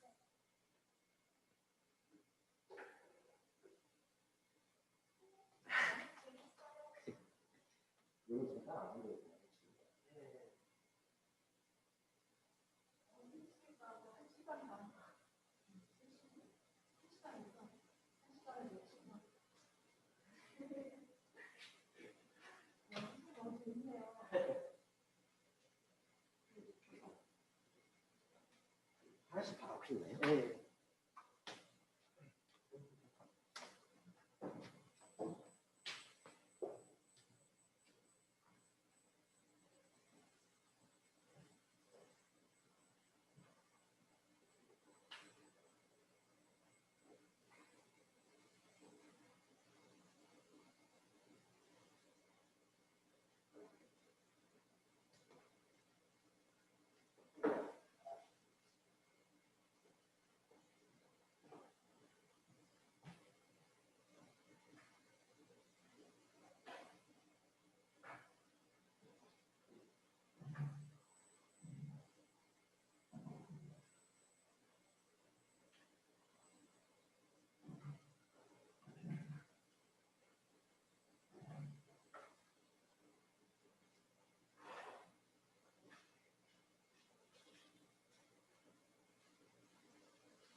네, 다시 시작하도록 하겠습니다. 지금 이제 금수저 중산층 얘기했으니까 흑수저 얘기를 해야 되는데요. 사실 이게 흑수저 얘기는 사실 저도 어떻게 해야 될지 좀 고민이 많이 되더라고요. 이렇게 조급근대화 안에서 분명 흑수저라 불리는 사람이 있었을 텐데 이 사람을 잡아내기가 사실 쉽지가 않습니다. 워낙 많은 사람들이 있고 이 시기에 워낙 많은 뭐 계층 이동이 있고 막 이렇게 뭐 가난했다가 더 잘 살아지는 사람, 더 가난해지는 사람 워낙 많기 때문에 이 사람들 어떻게 잡아내야 될까가 사실 참 쉽지 않습니다. 워낙 많은 사람들이 들어오기 때문에 이것들을 뭐 그러니까 어떤 직업을 가진 사람이 흑수저다, 어떤 소득이 있어야 흑수저다를 말하기가 사실 쉽지 않는 수많은 사람들이 그 지금 이 시기에 도시 안에 살고 있는데 저는 뭐 이렇게 저도 좀 잘 모르니까 저도 잘 두루뭉술하게만 이 사람들 일반적인 어떤 사람들인지만 설명해서 넘어가도록 하겠습니다.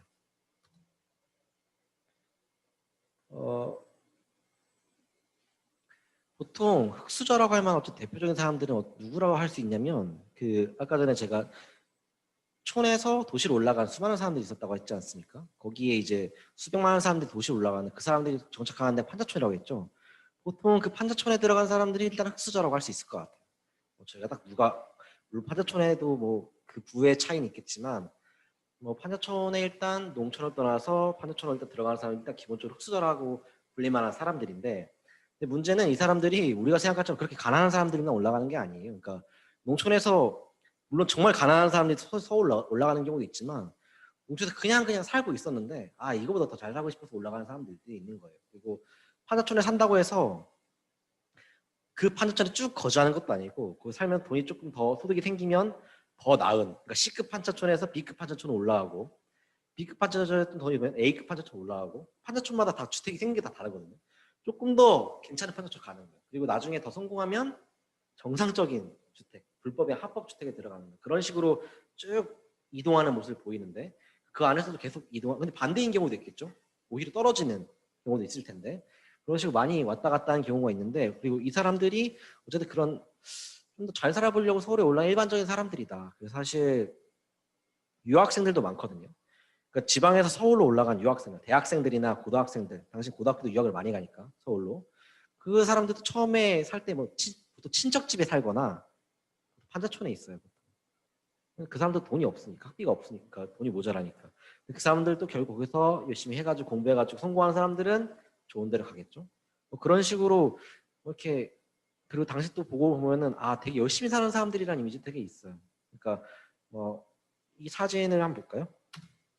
이게 지금 광화문 세종문화회관 뒤편에 있는 동네 사진인데 딱 봐도 판자촌은 판자촌이거든요. 근데 집은 그냥 집이에요. 다 그냥 보면은. 뭐 다 무너져가는 집들만 있는 것도 아니고 딱 보면 사람 사는 동네 이렇게 다 기와로 이렇게 올려놨고 지붕 다 있고 사람들 모여서 지금 얘기하고 있죠. 그냥 다 일반적인 사람들 사는 동네인 거죠. 그래서 저도 요 시기 저도 지방에서 올라와서 서울에서 지금 이렇게 살아남으려고 열심히 노력하고 있는 월세에서 전세로 가고 있는 뭐 이런 식의 살고 있는 사람인데 저도 이 시기 사람들 보면은 아 나랑 거의 별반 다를 건 없어요. 그러니까 저보다 더 당연히 힘들게 사셨겠지만 어떤 식으로 서울에 생존하려고 하는 모습이죠. 이 도시에 살아남는 게 목표인 거예요. 아무것도 없이 도시에 올라가 이 도시에 어떻게 살아남을 것인가가 목표로 살아가는 사람들이 모여 사는 데는 사실 일반 사람들이 살고 있는 거예요.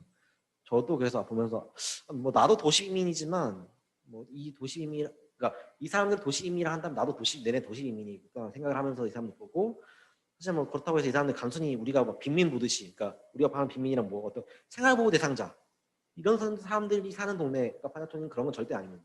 그냥 올라와서 더 잘 살기 위해서 머무는 일반적인 사람들 많은 사람들 살고 있던 동네 그 사람들을 뭐 저희가 흑수저라 한다면 흑수저겠지만 좀 그렇게 살고 있는 거죠. 보면 이건 이제 판자촌 사람들인데 이거 아마 보통 되게 재밌는 건 이 시기 70년대 판자촌 사진을 찍어보면 보통 남자들은 없어요. 보통 애들 아니면 엄마들 아니 할머니들 얘는 다 젊은 엄마들이나 아빠들은 다 일하러 나가 있고 아직 사진 찍은 애들이 찍고 있는 사진인데 딱 보면 할머니들이랑 애기들 사진이죠. 근데 뭐 동네가 좋아 보이지 않지만 이런 분들 그러니까 우리가 막 못 산다고 막 그렇게 하기에는 좀 뭐한 이 시기에 이렇게 생존을 노력하는 사람들이 살고 있는 모습이라고 할 수 있습니다.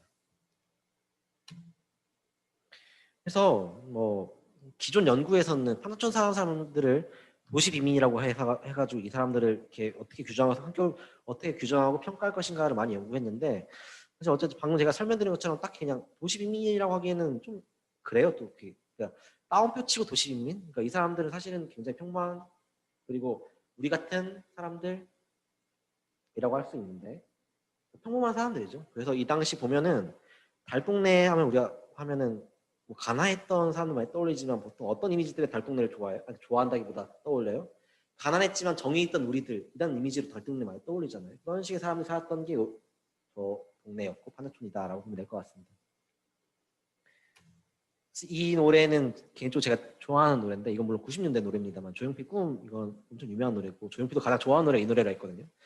요거 보면 가사가 보면 화려한 도시를 그리며 찾아왔네. 그곳은 춥고도 험한 곳. 여기저기 헤매다 초라한 문턱에서 뜨거운 눈물을 먹는다.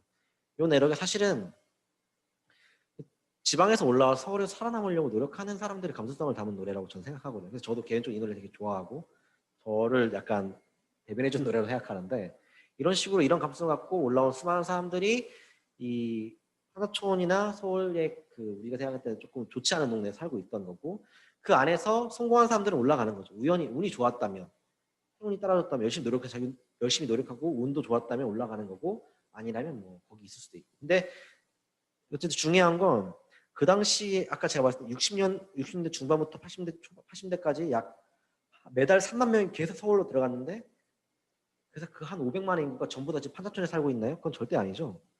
어떻게든 다 도시에 살아남은 거예요.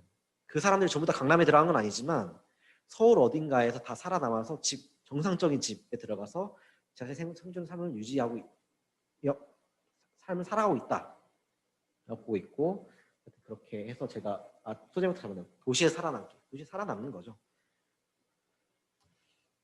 근데 어쨌든 이게 획일화시키는 건 쉽지 않다. 그 수많은 사람들이 어떻게 해서 위로 올라갔으며 판자촌에서 탈출했는지를 방식은 다 너무 다 다양하거든요. 교육해가지고 좋은 대학에 들어 좋은 취업을 했다. 아니면 뭐 행상을 하다가 가게를 찾는 가게가 잘 됐다. 아니면 이 판자촌을 철거하면 딱지를 줬는데 그 딱지가 큰 돈이 되더라.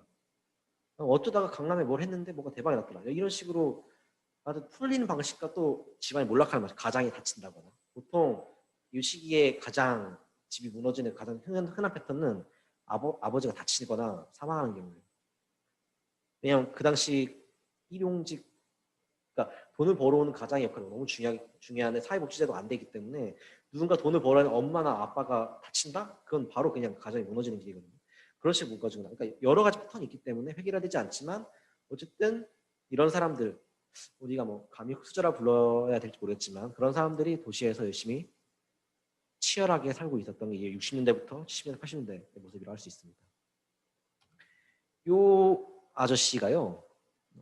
저도 사실은 사진은 얼마 전에 처음 봤는데 누구냐면 아시겠어요? 요 사람은요. 지금 카카오 의장이에요. 의장. 김범수 씨라고요. 카카오 지금 의장하시는 분인데 재산 순위로 따지면 한국에서 3등 이재용, 정몽구 그다음 요 김범수 씨라고 제가 얼마 뉴스에서 봤거든요. 지금 3등인데 아마 주식 가치 때문에 그럴 거예요. 요 사진을 왜 굳이 갖고 왔냐면 당연히 이 사람이 흑수저였기 때문에 갖고 왔겠죠. 요 사람 얘기를 보면은 전형적인 그 얘기인데 아버지가 시골에 농사를 짓다가 이거 농사는 답이 없겠는데 무작정 서울로 올라간 케이스예요. 아버지는 서울에 올라와서 일용직 막노동을 했고 어머니는 식당에서 일을 하셨대요. 그리고 이 사람이 회고하기를 8식구가 할머니를 포함해 8식구가 단칸방에 살았다고 하거든요. 근데 제가 암만 생각해도 서울에 올라와서 8식구가 단칸방에 산다 그 동네가 어딜까? 판자촌 말고는 없어요. 정상적인 집에 살았던 게 아니에요. 당연히 이 사람은 농촌에서 올라와서 아무것도 없이 올라와서 아버지 일용직하고 판자촌의 어느 집에 단칸방에 살면서 공부해가지고 취업을 하고 나와서 까지 된 건데 이 패턴이 흑수저가 성공하는 거의 가장 물론 이 사람 극단적이고 이렇게까지 성공하기 쉽지 않으니까 근데 어쨌든 제가 맨 처음 말씀드렸던 지방에서 올라온 사람들이 무허가 판자촌 일단 정착을 하고 그러니까 이 정착이란 말은 말 그대로 일단 정류장 같은 거예요. 거기 절대 평생 거기 살려고 들어간 사람 아무도 없어요. 거기서 일단 들어가서 더 나은 더 나은 단계로 가는 건데 요 분은 말 그대로 집안이 흙수저를 시작해가지고 성공한 최극단의 가장 좋은 사례라고 할 수 있는데 어쨌든 이런 식으로 뭔가 이런 사례도 있고 해가지고 다 흙수저라고 해서 그렇게 막 다 흙수저로 사는 게 아니라 그만큼 이런 안에서의 변화가 많았던 사회다. 저는 술 먹고 집에 들어갈 때 지금 요새는 술을 거의 코로나 때 못 먹습니다만은 제가 가끔 술 버릇 중에 하나가 택시 타고 집에 가면은 택시기사 아저씨들 말을 많이 걸어요. 서울의 택시기사들한테 기사님 집이 어디세요? 라고 물어보거든요. 왜냐면 저는 사실 원래 부동산 쪽이 전공이기 때문에 그래서 집이 어디 서울 땅값 되게 관심이 기본적으로 많고 해서 어느 동네 사셔요? 라고 물어보면 어느 동네 산다 말하면 그 동네 언제부터 사셨어요? 라고 물어봐요. 보통 근데 서울에 사셨던 분들보다 보통 택시기사들이 신기한 게 지방에서 올라오는 되게 많아요. 택시기사 업 자체가 약간 지금 최근에 하시는 분들 말고 예전에 하셨던 분들 굉장히 많은 거예요. 그래서 원래 내가 뭐 했고 어느 동네 살았다가 지금 어떻게 이사하고 쭉 있다가 쭉 얘기하거든요. 보면 이분들도 어쨌든 요 궤에 맞게 하는 거는 굉장히 다양한 패턴이 있구나 하면서 재밌게도 저는 서울에 사는 서울에 굉장히 관심이 많은 사람이기 때문에 그래 들을 때 그런 경우도 있겠구나 하면서 듣는데 막 패턴이 회귀되지 않다. 그래서 이게 그래서 쭉 얘기를 했는데 뭐 흑수저라고 제가 달아놨지만 뭐 요새 표현은 정말 흑수저예요. 흑수저 그 자체인데 제가 감히 이분들 흑수저라고 표현하기에는 너무 죄송한 거지. 정말 제 생각에는 아무것도 없이 도시에서 살아남는 것 자체로도 굉장히 치열하고 열심히 사신 분들이기 때문에 흑수저라고 하면 하지만 어쨌든 뭐라고 규정할 수 있기 어려운 굉장히 대단한 사람들을 사신 분들이 이 시기에 도시에 서울뿐만 아니라 각 지방 도시에도 많았다라는 얘기를 하고 싶습니다. 이 얘기는 제가 할까 말까 하다가 넣었는데요. 원래 금수저랑 흑수저 얘기만 하려 했는데 더 위 수저가 상위 수저가 있지 않겠습니까?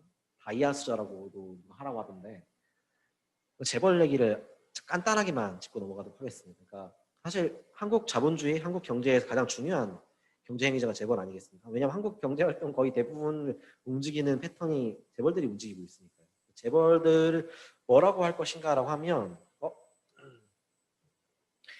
일단 요렇게 정의할 수 있는 이게 뭐 가장 기본적인 정의인데요.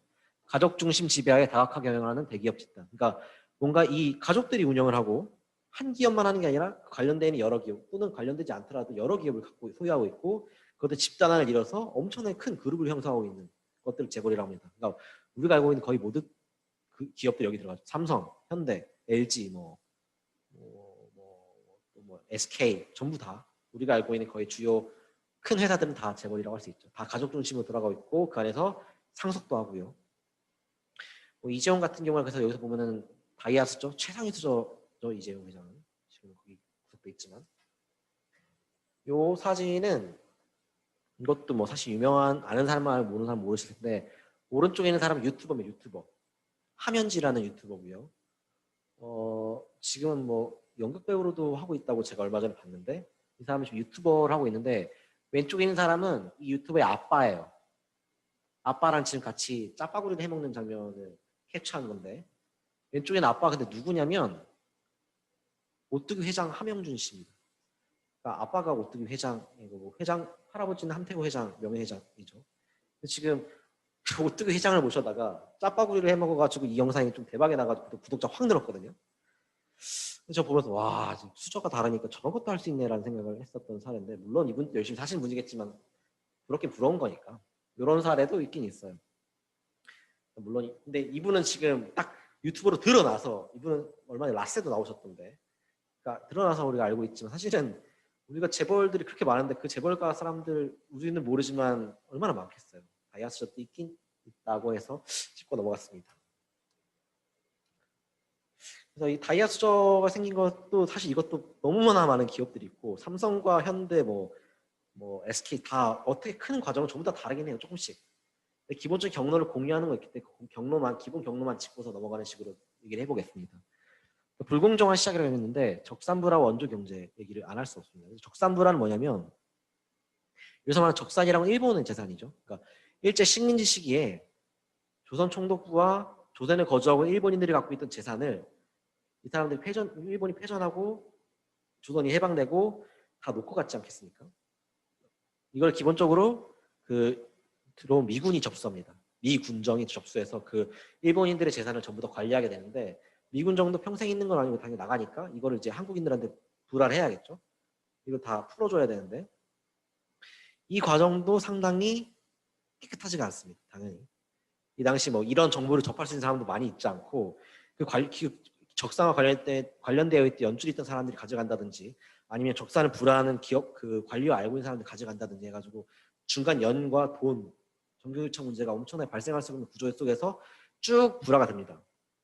이 적산 불화가 당연히 공장이나 뭐 재산, 주택 같은 거 불화하는 건데, 이게 당연히 새로운 사업을 시작할 때 있어서 굉장히 가장 큰 시드머니가 될 수밖에 없는 거죠. 실제로 찾아보면 1950년대 말에 큰 대기업, 제조업체 중에 큰 기업들이 있을 거 아닙니까?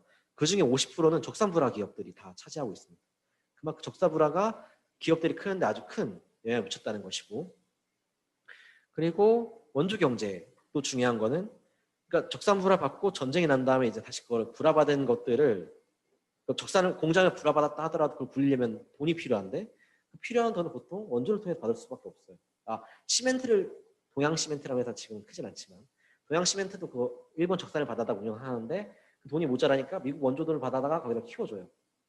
그리고 삼성은 원조랑 어떻게 관련돼 있냐? 지금은 삼전이 가장 삼성에서 큰 그거지만, 원래 삼성이 가장 중요한 두 회사가 제일제당이랑 제일모직입니다. 원래 가장 큰 삼성의 가장 큰 돈들이 다 원래 제일제당과 제일모직에서 나온 돈인데, 제일제당과 제일모직 공장을 다 미국 돈으로 지어요. 미국 원조 받아다가 거기다가 제일모직이랑, 그러니까 이병철 회장이 수주에다가 돈 받아서 회사를 짓게 되고, 제일제당과 제일모직이 엄청 잘 되게 되고, 그게 삼성이 큰 기업으로 가는 발판이 됩니다. 그만큼 이렇게 이 50년대 근데 이 원조를 받는 과정도 사실 이게 항상 늘 50년대 문제가 깨끗하지가 않아요. 이게 정경유착이란 말을 빼놓을 수가 없는 게 이 시기의 경제 문제인데, 삼성 같은 경우에는 예를 들어 또 제일제당, 제일모직, 삼성 같은 경우에는 이승만 정권이 끝나고 사회구가 일어났을 때 부정부패 기업인 명단에 이병철 가장 꼭대기에 있습니다. 그리고 5.16 군사혁명, 혁명이죠. 5.16 군사 쿠데타 이후에 부정부패 기업인들 쭉 체포를 하는데 거기도 이병철이 끌려갑니다. 부정부패하면 그냥 물론 삼성이 가장 큰 재벌이기도 했지만, 모든 기업들이 그 당시 재벌이라고 할 만한 기업들이 부정부패를 컸다는 걸 모르는 사람 아무도 없는 거예요. 그래서 데리고 가는 거죠. 풀려났는데 불구하고 그게 사카린 밀수라고 해가지고 또 정치자금 만들어 바치거든요. 그러니까 요 시기 재벌들이 클 때 정경유착 문제는 분리할 수가 없고 이거 다 연결되어 있다. 그러니까 시작점이 결코 깨끗하지 않았다. 이건 기본적으로 한국의 개발 전략 문제라 분리할 수 없는데요. 한국 같은 경우에 이제 경제 개발을 하는데 어떤 식으로 하냐면은 돈을 몰아주는 구조로 개발을 합니다. 기본적으로. 그러니까 개발 금융 정책은 무엇이냐? 금융이라는 그거잖아요. 돈을 끌어오는 방식과 그걸 배분하는 방식이 금융인데, 그러니까 은행이나 뭐 이자율이나 화폐나 이런 걸 어떻게 끌어모으고 어떻게 배분하고 이걸 어떻게 누군가에 다시 배분할 것이냐가 금융정책의 핵심인데, 개발금이라면은 이 돈을 다 끌어다가 대기업한테 몰아주는 거죠. 수출을 하거나 커야 되는 대기업 위주로 더 싼 이자로 혜택을 주면서 몰아주는 거예요. 이런 식으로 돈을 몰아주게 되고, 큰 회사들은 더 클 수밖에 없는 구조고, 작은 회사는 클 수가 없는 구조 속에서 경제개발이 쭉 진행되는 거죠. 물론 당연히 그 과정에서 정경유착 당연히 있을 수밖에 없죠. 재벌과 정부 간의 유착 관계가 심해질 수밖에 없습니다. 근데 이게 뭐 개발할 때 효율성 문제 따지면, 야 돈도 얼마 없는데 몰아주니 뭐가 나빠라고 하면은 뭐 크게 할 말은 없겠습니다만은, 근데 이게 효율성 문제보다 그게 정의로운가라고 물으면 그건 결코 쉽게 답할 수 없죠. 정의로울까요? 그건 쉽지 않은 것 같아요. 왜냐하면 정경유착 문제 왜 걔네만 몰아줘야 돼? 여러 가지 기회가 공정하게 주어져 자유주의 사람이요. 왜 그런 쟤네한테 그렇게 하고 몰아줘야 돼? 그리고 뭐 워낙 많은 혜택과 그 뒷거래들까지 하면은 그 과정이 깨끗했을까? 왜 깨끗하게 개발할 수 없는 거야? 라는 질문들이 다 붙을 수밖에 없는 거예요. 그리고 뭐 예를 들면 이게 돈들을 다 기업한테 몰아주는데 빚도 지게 하고 빚도 싸게 지게 하고 일단 빚을 지어 니네 만들 팔면 되니까. 근데 생각만큼 60년대 후반에 70년대 초반에 이 기업들이 성과를 못 냅니다. 그러니까 돈은 다 꿔갔는데 그만큼 성과를 못 내요. 그러니까 빚을 못 갚는 거예요. 사채든 대출이든 처간이든.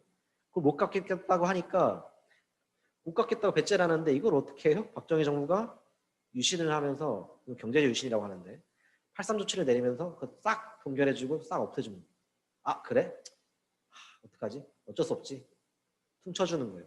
이게 말이 안 되는 게 지금 누가 돈 빌려놓고 돈 못 갚겠다 하니까 야 안 갚아도 돼라고 하는 건데 그 당시 기업들은 그런 혜택까지 받아가면서 큰 거고 실제로 8.3 조치 이후에 재벌들 다시 살아나 다시 경제도 쭉 올라가요. 그거 안 했으면 못 올라갔을 텐데 정부가 그것까지 해주는 건 사실 사람들이 볼 때 말도 안 되는 짓거리를 해줘가면서 그 기업들 몰아준 거예요. 그런데 그게 정의로운가? 그럼 절대 그건 정의롭다고 할 수 없고 그건 어려운 문제고 쉽게 말할 수 없는 문제인데 그렇기 때문에 재벌 문제를 이 다이아 수저들 재벌 문제를 그냥 단순하게 얘기하고 넘어갈 수 없는 거예요. 가끔 저는 그 재벌들이라고 할 수 있는 어떤 인물들이 나와서 그런 사람도 있거든요. 우리가 잘나서 우리가 뛰어나서 이렇게 성공할 수 있었다. 우리 회장님의 뛰어난 뭐 때문에 성공했다라고 하면 가끔 역겨워요. 이게 그것만으로 설명할 수 없거든요. 왜냐면 이런 많은 그런 얘네가 개발할 수 있었던 조건들이 있었고 도와준 행운도 있었고 또 어떤 행운도 있냐. 베트남 전쟁 특수라는 행운도 있었고 그리고 70년대 가장 큰 행운은 중동 특수예요. 5.1달러가 70년대 쭉 퍼지면서 현대건설이 어마어마하게 돈 벌거든요. 그런 기회가 있지 않았다면 사실 재벌이 클 수가 없었을 텐데 그런 행운들을 따져가면서 큰 회사들이 그 공로를 자기네한테 돌린다? 그건 정말 사실은 문제가 있을 수 있죠. 물론 저는 어쨌든 사회경제사를 연구하고 있고 경제 문제를 쭉 보다 보면 재벌들 보면은 그런 경우도 있긴 해요. 이 사람 대단하긴 하다. 그 선대 창업주들의 어떤 행동들, 그 이니셔티브라는 게 가끔 대단할 경우가 있어요. 해안이 있긴 있어요. 그러니까 성공한 건 분명하거든요. 능력이 없어 성공할 수 없는 거 분명해요. 다 성공할 수는 없겠죠, 당연히. 능력이 있고 해안이 있고 선택한 결과가 옳았으니까 거기다가 행운까지 따라서 성공한 거를 부정할 수는 없지만 그게 모두 다 그분들한테 공로가 간다는 건 좀 문제가 있을 수 있다. 라고 할 수 있을 거고 어쨌든 그래서 이 다이아수저도 이런 과정 속에서 만들어졌다. 라고 할 수 있고요. 약 저희가 지금 한 50년대부터 80년대까지 쭉 여러 수저들이 만들어진 걸 봤는데 진짜 약 30년에 걸쳐서 어마어마하게 한국 사회가 변화했습니다. 여러 수저들이 만들어졌고요.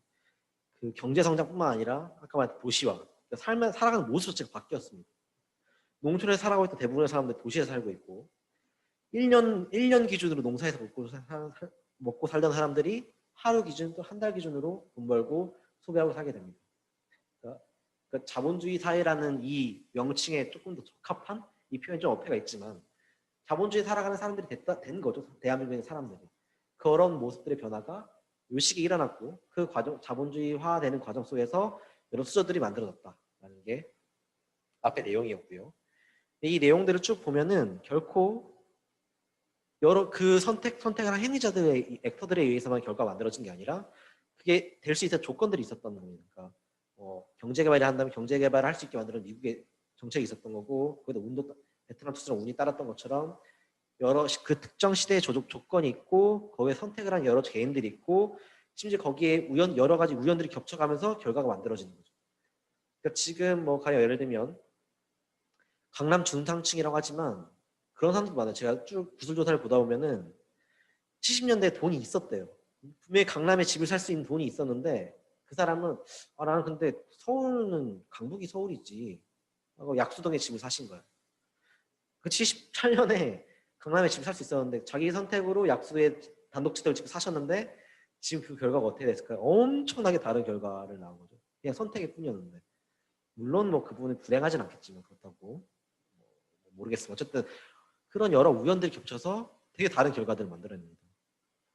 같은 그런 과정 속에서 그러니까 결코 이게 조건, 행위, 우연이 만들어진 게 사실 역사적 과정이란 거죠. 역사적 과정은 이렇게 복잡하게 여러 요소들이 만나가지고 진행되는 과정이다라는 것이고요.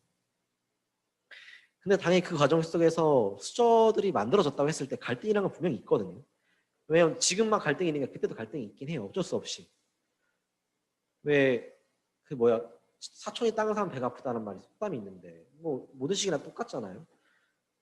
누가 갑자기 결코 제가 나보다 뛰어나보지 않는 우연 때문에 하나 때문에 제가 갑자기 대박이 나버리면 배가 아픈 것처럼 이 조근대화라는 게 쭉 이어지는 과정 속에서 사회 변동이 일어나고 계층 이동의 유동성이 있고 그 과정 속에서 계층 갈등이 발생할 수밖에 없어요. 그 갈등 사실은 전 박정희 정권이 무너진 계기도 사실 사회 양극화 때문이라고 생각하거든요. 그러니까 70년대 후반에 경제가 굉장히 갑자기 순간적으로 악화되는 시기에 악화되는데 사회 양극화도 계속 진전되던 시기에 경제가 악화되니까 사람들 못 참는 거죠. 그런 식으로 폭발이 나오는 흐름 속에서 박정희 정권 무너졌다고 개인적으로 생각을 하는데 근데 그걸 어쨌든 무마할 만한 뭔가 계속 있었기 때문에 갔던 거예요. 그러니까 정부에서 계속 그걸 생각하거든요. 아, 이 갈등을 어떻게든 봉합해서 가야 된다는 게 사회 정책이 계속 중요한 이슈고 그러니까 최대한 당근하면서 아 너도 이렇게 집 살 수 있어. 최대한 너도 주택 살 수 있어. 이런 식으로 이런 식의 회유를 하면서 어떻게든 이걸 봉합하려는 시도를 계속 하게 되는데 어쨌든 이게 어쨌든 그러면 불구하고 체제가 유지됐던 이유는 뭐 한국의 개발 경제학이 쭉 갔던 이유는 어쨌든 경제가 크긴 컸거든요. 이거는 부인할 수 없는 사실입니다. 그 안에 계층 이동향이 쭉 있었고 흑수저들이 금수저된 사례가 있었고 누군가는 내려오기도 했지만 어쨌든 60년대 80년대는 그 어마어마한 사회 변동 속에서 큰 변화가 있었고 절대적인 소득이 성장했다는 부인할 수 없고 그 안에서 사람들이 어떤 생각을 하게 되냐면 어쨌든 이 한국 사회라는 게 나아가고 있다라는 인식을 하게 됩니다. 어쨌든 지금 안 좋긴 한데 나아질 수 있을 것 같아. 좀 더 나도 쟤처럼 될 수 있지 않을까? 라는 생각을 하면서 버티는 거예요. 그게 사실은 뭐 사회가 좀 당연히 할 수 있는 그런 식으로 버텨가는 과정 속에서 여러 수저들이 만들어졌지만 그 수저들이 쭉 공존하면서 쭉 가게 됩니다. 그래서 90년대로 오게 되는데 90년대 사실 저도 잘은 모릅니다만 제가 얼마 전에 글을 쓸 일이 있어서 좀 살펴봤는데요. 이게 90년대 재밌는 시기인 게 90년대가 쇼와라는 말이 있거든요. 일본에서 쇼와라는 말이 있습니다. 일본에서 쇼와라고 하면은 이런 일본 쇼와다네라고 하면은 뭐냐면 뭔가 이렇게 좋았던 시절을 회상할 때 그런 말을 많이 해요. 걔네 말버릇으로. 일본의 쇼와라고 하면 그 부동산 버블로 일본 자본주의가 무너지기 이전의 시기거든요. 그러니까 일본 자본주의가 세계에서 가장 잘 나갈 때 미국보다 오히려 위에 있다고 평가받은 시기 일본의 황금기라고 하는 그 시기가 쇼와라고 하는데 일본 사람들은 쇼와를 많이 들어 아 쇼와 좋았지 하면서 근데 한국에서도 묘하게 90년대가 비슷한 감성이 있어요. 90년대 그 초중반까지 한국은 어떤 상태냐면 경제가 쭉 성장하고 있고요. 3조 호황을 그 유례오는 호황을 맞을 때였고 민주화도 외면적으로 민주화도 이뤄냅니다. 물론 오태우 씨가 다시 당선이 되긴 했지만 어쨌든 간에 전두환을 끌어내리고 선거를 통해 대통령 뽑는 민주화를 이뤄냈고요.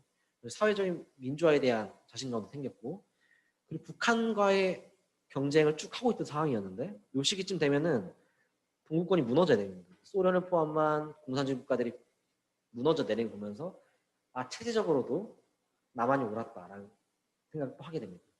돈도 많고 자신감도 있고 민주화 생각도 있고 실제로 이 시기 보면은 만화도 저는 왜 이렇게 한국 만화 유명한 만화 이 시기에 다 있나니 이 시기에 달려라 하니 뭐 까치 뭐 거의 다 둘이 다 요 시기예요. 대중문화 대중가요도 전부 다 80년대 후반 90년대 초중반이 가장 전성기라 물론 지금도 잘 되고 있지만 방탄이 있지만 이 시기에 그 생산력이나 사람들이 소비하는 거에 있어서는 굉장히 뭐랄까 자신감 있고 하던 시대였다고 볼 수 있습니다. 그래서 약간 한국판 쇼와라고 할 수 있는 시기가 약간 요 시기라고 할 수 있고 이걸 보여주는 드라마가 사실 전 요거라고 생각하는데 응답하라 시리즈가 97년부터 88년부터 97년에 다루고 저도 좋아하는 드라마를 다 봤습니다만 이 드라마를 관통하는 감성이 있어요. 뭔가 아련하고 그리운 시대 엄청 잘 살진 않았는데 굳이 따지면 지금이 더 낫긴 하지만 그래도 저 시절 좋았었지라고 떠올리는 시대가 요 시거든요. 응답하라 1997보다는 응답하라 1988까지 가면 그게 감성이 극대화돼요. 응답하라 1988 이 골목은 그대로입니다. 라고 해서 골목 사람들이잖아요. 쌍문동 사람들인데 골목에 여러 사람들이 있죠. 이 진짜 그 말 그대로 흑수저. 그 단독주택 지하에 살고 있는 사람도 있고 남편이랑 이혼하고 혼자 사는 미망 있는 집도 있고 여러 사람들이 엉켜부터 살면서 결국에는 성공해 나가는 스토리 다 좋은 직장 취업해가지고 누구는 이렇게 되는 스토리인데 요거는 젊은 세대만 본 게 아니라 저희 어머니랑 아버지도 되게 열심히 보셨거든요. 막 우시면서 막 보셨는데 저도 많이 울었고. 근데 요 감성, 응답하라 1988의 감성 왜 우리가 공유하고 있을까? 뭐 저는 정확히 제가 경험한 시기는 아니다. 왜 그걸 떠올릴까 하면은 뭔가 90년대 요 시기에 대한 그런 아릿함이 있고 희망적으로 또 한국 사회 계속 잘 나아가고 있다는 희망이 있었던 그 시기가 요 시기였다고 할 수 있습니다. 이 드라마 보려고 생각하고요.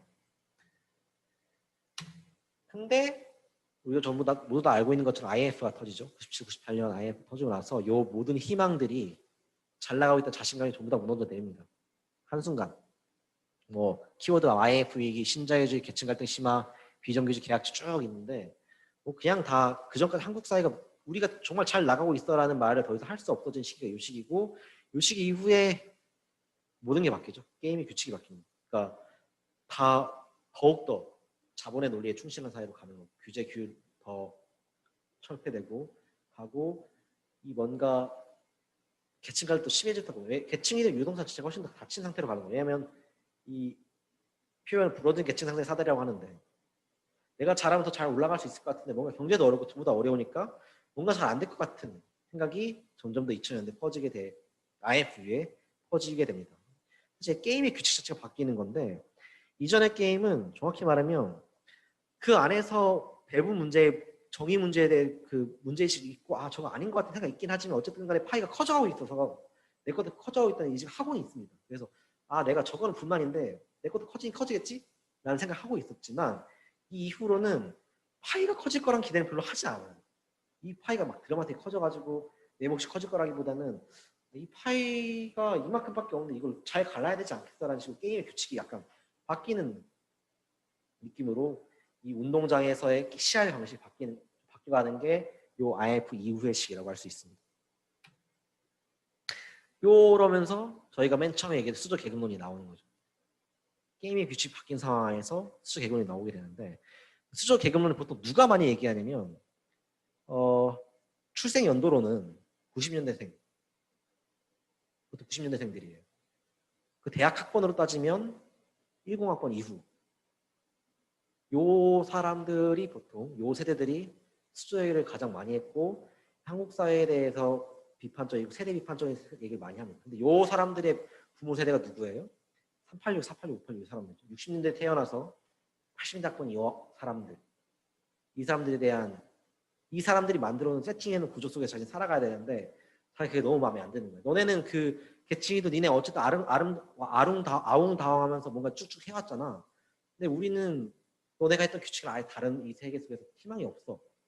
그래서 비판을 굉장히 불만이 많고 그러다 보니까 흑수저이기도 하는 거죠. 아 나는 우리 부모 흑수저라서는 가망이 없어. 이제 옛날처럼 흑수저가 개천에 용나는 시대가 아니야. 라는 얘기로 가는 게 이렇게 가는 거죠. 사실 요게 근데 저는 개인적인 생각으로 요 수저 기금으로 말하는 세대가 좀 억울한 면이 있다고 생각하면 분명히 억울하죠. 저 분명히 억울하다고 생각해요. 그 수저들이 쭉 생기는 과정을 보면은 뭐 여러 뭐 조건이 있고 행위가 있고 우연히 겹쳐 쭉 만들어졌다는데 아 우리는 그게 아닌 것 같아. 우리는 예전처럼 그렇지 않은 것 같아 생각하면 당연히 억울할 수밖에 없고 걔네 그 사람들은 단순하게 야 너네도 우리처럼 하면 돼라고 말하는 건 사실 적절한 방법이 아니라고 생각합니다. 그거는 충분히 저희가 지금 쭉 50년 쭉 살펴왔는데 이렇게 이런 사회 속에서 쭉 왔는데 갑자기 지금 IMF 일득된 사회에 똑같이 해보라는 건 사실 말이 안 되긴 하죠. 그래서 억울하게 생각하는 건 당연히 생각하고 뭐 어쩔 수 없죠. 그렇다고 그럼 뭐 어떻게 해야 되나? 그 문제에 대한 대안은 없을까요? 라고 하면 저는 대안을 갖고 있지 않고요. 일단은 사실 역사학이라는 건 전 대안을 제시하는 학문은 절대 아니라고 생각합니다. 역사학은 보통 현재를 이해하기 위한 학문인지 대안까지 미래학이 아니기 때문에 미래는 저희가 사실 알 수 없고 아 현재 우리가 지금 이렇게 돼서 이렇게 왔어 라고 얘기할 수 있는 거 수준이라서 저도 막 이거에 대해 큰 얘기는 할 수 없지만 어쨌든 제가 강의를 맨 처음 시작할 때 던졌던 가장 큰 질문이 이거였죠. 제가 이 질문을 염두에 두면서 이 강의를 준비했고 이 질문 중심으로 좀 강의를 들어줘서 감사하겠다고 생각했는데 뭐냐면 한국 사회 사회 양극화를 역사를 가지고 바라보는 어떤 평가 가능할까? 어려운데요. 그냥 드는 생각은 좀 두 가지인 거. 나이바하게 두 가지만 얘기하면 어쨌든 제가 쭉 수저들의 행위를 쭉 살펴왔지만 이게 어떤 게 만들어진다는 건 어떤 시대적 조건이 있고 과거로도 쭉 과거의 존재적 조건이 있고 거기에 여러 가지 개인 행위자들이 있고 거기에 여러 우연들이 겹쳐가면서 결과가 쭉 만들어지는 거지 않습니까? 근데 그 결과 자체도 사실은 통제할 수 있는 결과를 쭉 가진 않아요. 의도했던 결과를 가는 경우도 있을 수 있지만 보통은 여러 순간들이 합쳐져 가지고 어떤 결과가 만들어집니다. 그래서 보통 이건 이렇게 될 수밖에 없었어 라고 하는 건 정말 비역사적인 발언인 거죠. 역사라는 건 사실 그렇게 될 수밖에 없는 역사라는 건 존재하지 않아요. 그러니까 그렇게 될 줄 몰랐는데 그렇게 되네? 그러니까 차라리 역사적인 거지. 그렇게 될 줄 알았는데 이렇게까지 몰랐는데 이렇게까지 되네? 어쨌든 결정론적인 발언은 사실 역사에서는 역사적인 발언이라 할 수 없어요. 그러니까 내 부모가 흑수저니까 나도 흑수저겠네? 그건 사실은 역사적이라고 할 수 없죠. 그러니까 앞으로도 그럴 거란 거죠. 뭐 이렇게 당신이 흑수저 역사 쭉 그렇게 흘러오는 방식들이 있는데 조건과 행위와 우연들이 만든 역사가 만들어지는데 내가 흑수저로 내 자식 흑수저다? 그런 식으로 내 역사는 흘러갈 수도 있고 아닐 수도 있고 제가 말하신 그 결정론적인 건 아무것도 없다는 첫 번째 이야기고요. 사회 안가가 더 심해질 수도 있고 아닐 수도 있고 그건 모르지만 어쨌든 그건 가봐야 아는 게 사실은 이 말도 안 되는 답변이지만 사실 이게 역사적 관점에서 말하는 말이라고 할 수 있고 두 번째로는 어쨌든 쭉 변화해 가지 않습니까? 의도하지 했든 안 했든 근데 주어진 조건 속에 누군가 계속 행위를 하고 있기 때문에 변화하는 거거든요. 아무것도 하지 않으면 사실 변화하진 않아요. 그래서 뭐 노렸든 안 노렸든 간에 움직이지 않으면 의지를 갖고 실천하지 않으면 결과가 나오지 않기 때문에 쭉 노력할 수밖에 없는 게 사실 우리의 역할이고 제가 오랜만에 광주에 왔으니까 얘기하면 5.18 얘기를 또 해본다면 5.18에 참여해서 여러 시민들이 있죠. 수많은 시민들이 있는데 그분들이 한국 민주주의 발전을 위해서 5.18에 참여했을까요? 그건 아니겠죠. 그랬을 수도 있고 아닐 수도 있지만 보통 그 당시 참여한 불이나 이게 아닌 것 같다라는 뭐 엄청나 깊지 않은 생각에서 참여해서 많을 것이고 여러 사고 속에서 지금 2020년에 최선실을 끌어내기 위해서 5.18 이런 거 아니잖아요. 그냥 그 당시 순간적 판단과 자신의 선택에 따라서 그 행동을 하신 건데 그게 지금 결과적으로 보면 한국 민주화가 쭉 가는데 엄청 큰 역할을 하고 있죠. 뭐 의도한 건 아니지만 가는 게 사실 역사이기 때문에 우리도 흑수저 계급론 답이 없겠네 하지만 어쨌든 우리가 의도하지 않았던 우리가 어떤 의지를 갖고 실천한 행동들이 어떤 결과를 바꿔낼 거기 때문에 결국 우리가 할 수 있는 건 좀 더 나은 사회, 지구보다 좀 더 수저에게 덜 꺼낼 수 있는 사회를 만들어가려고 노력하는 거 말고는 딱히 없겠다. 그래서 사실 그게 저희가 지금 50년부터 쭉 살펴온 결과 지금부터 제가 지금 2020년이니까 21년이니까 2050년 사회가 어떤지 모르겠지만 어떻게 변할지 모르겠지만 어쨌든 역사는 쭉 변해갈 거기 때문에 지금 안에 주어진 조건 하에서 좀 더 해가는 게 유일하게 우리가 할 수 있는 그리고 역사 공부하고 있는 제가 할 수 있는 유일한 답변인 것 같습니다. 어쨌든 그렇게 답변할 수 있을 것 같고요. 그래서 어쨌든 우리 모두 저도 포함해서 이 강의를 들으신 여러분들 포함해서 힘내고 응원한다는 말을 하고 싶습니다. 모두 힘내가지고 지금보다 조금 더 행복하게 살 수 있었으면 좋겠습니다. 네, 강의는 여기까지 하겠습니다. 감사합니다.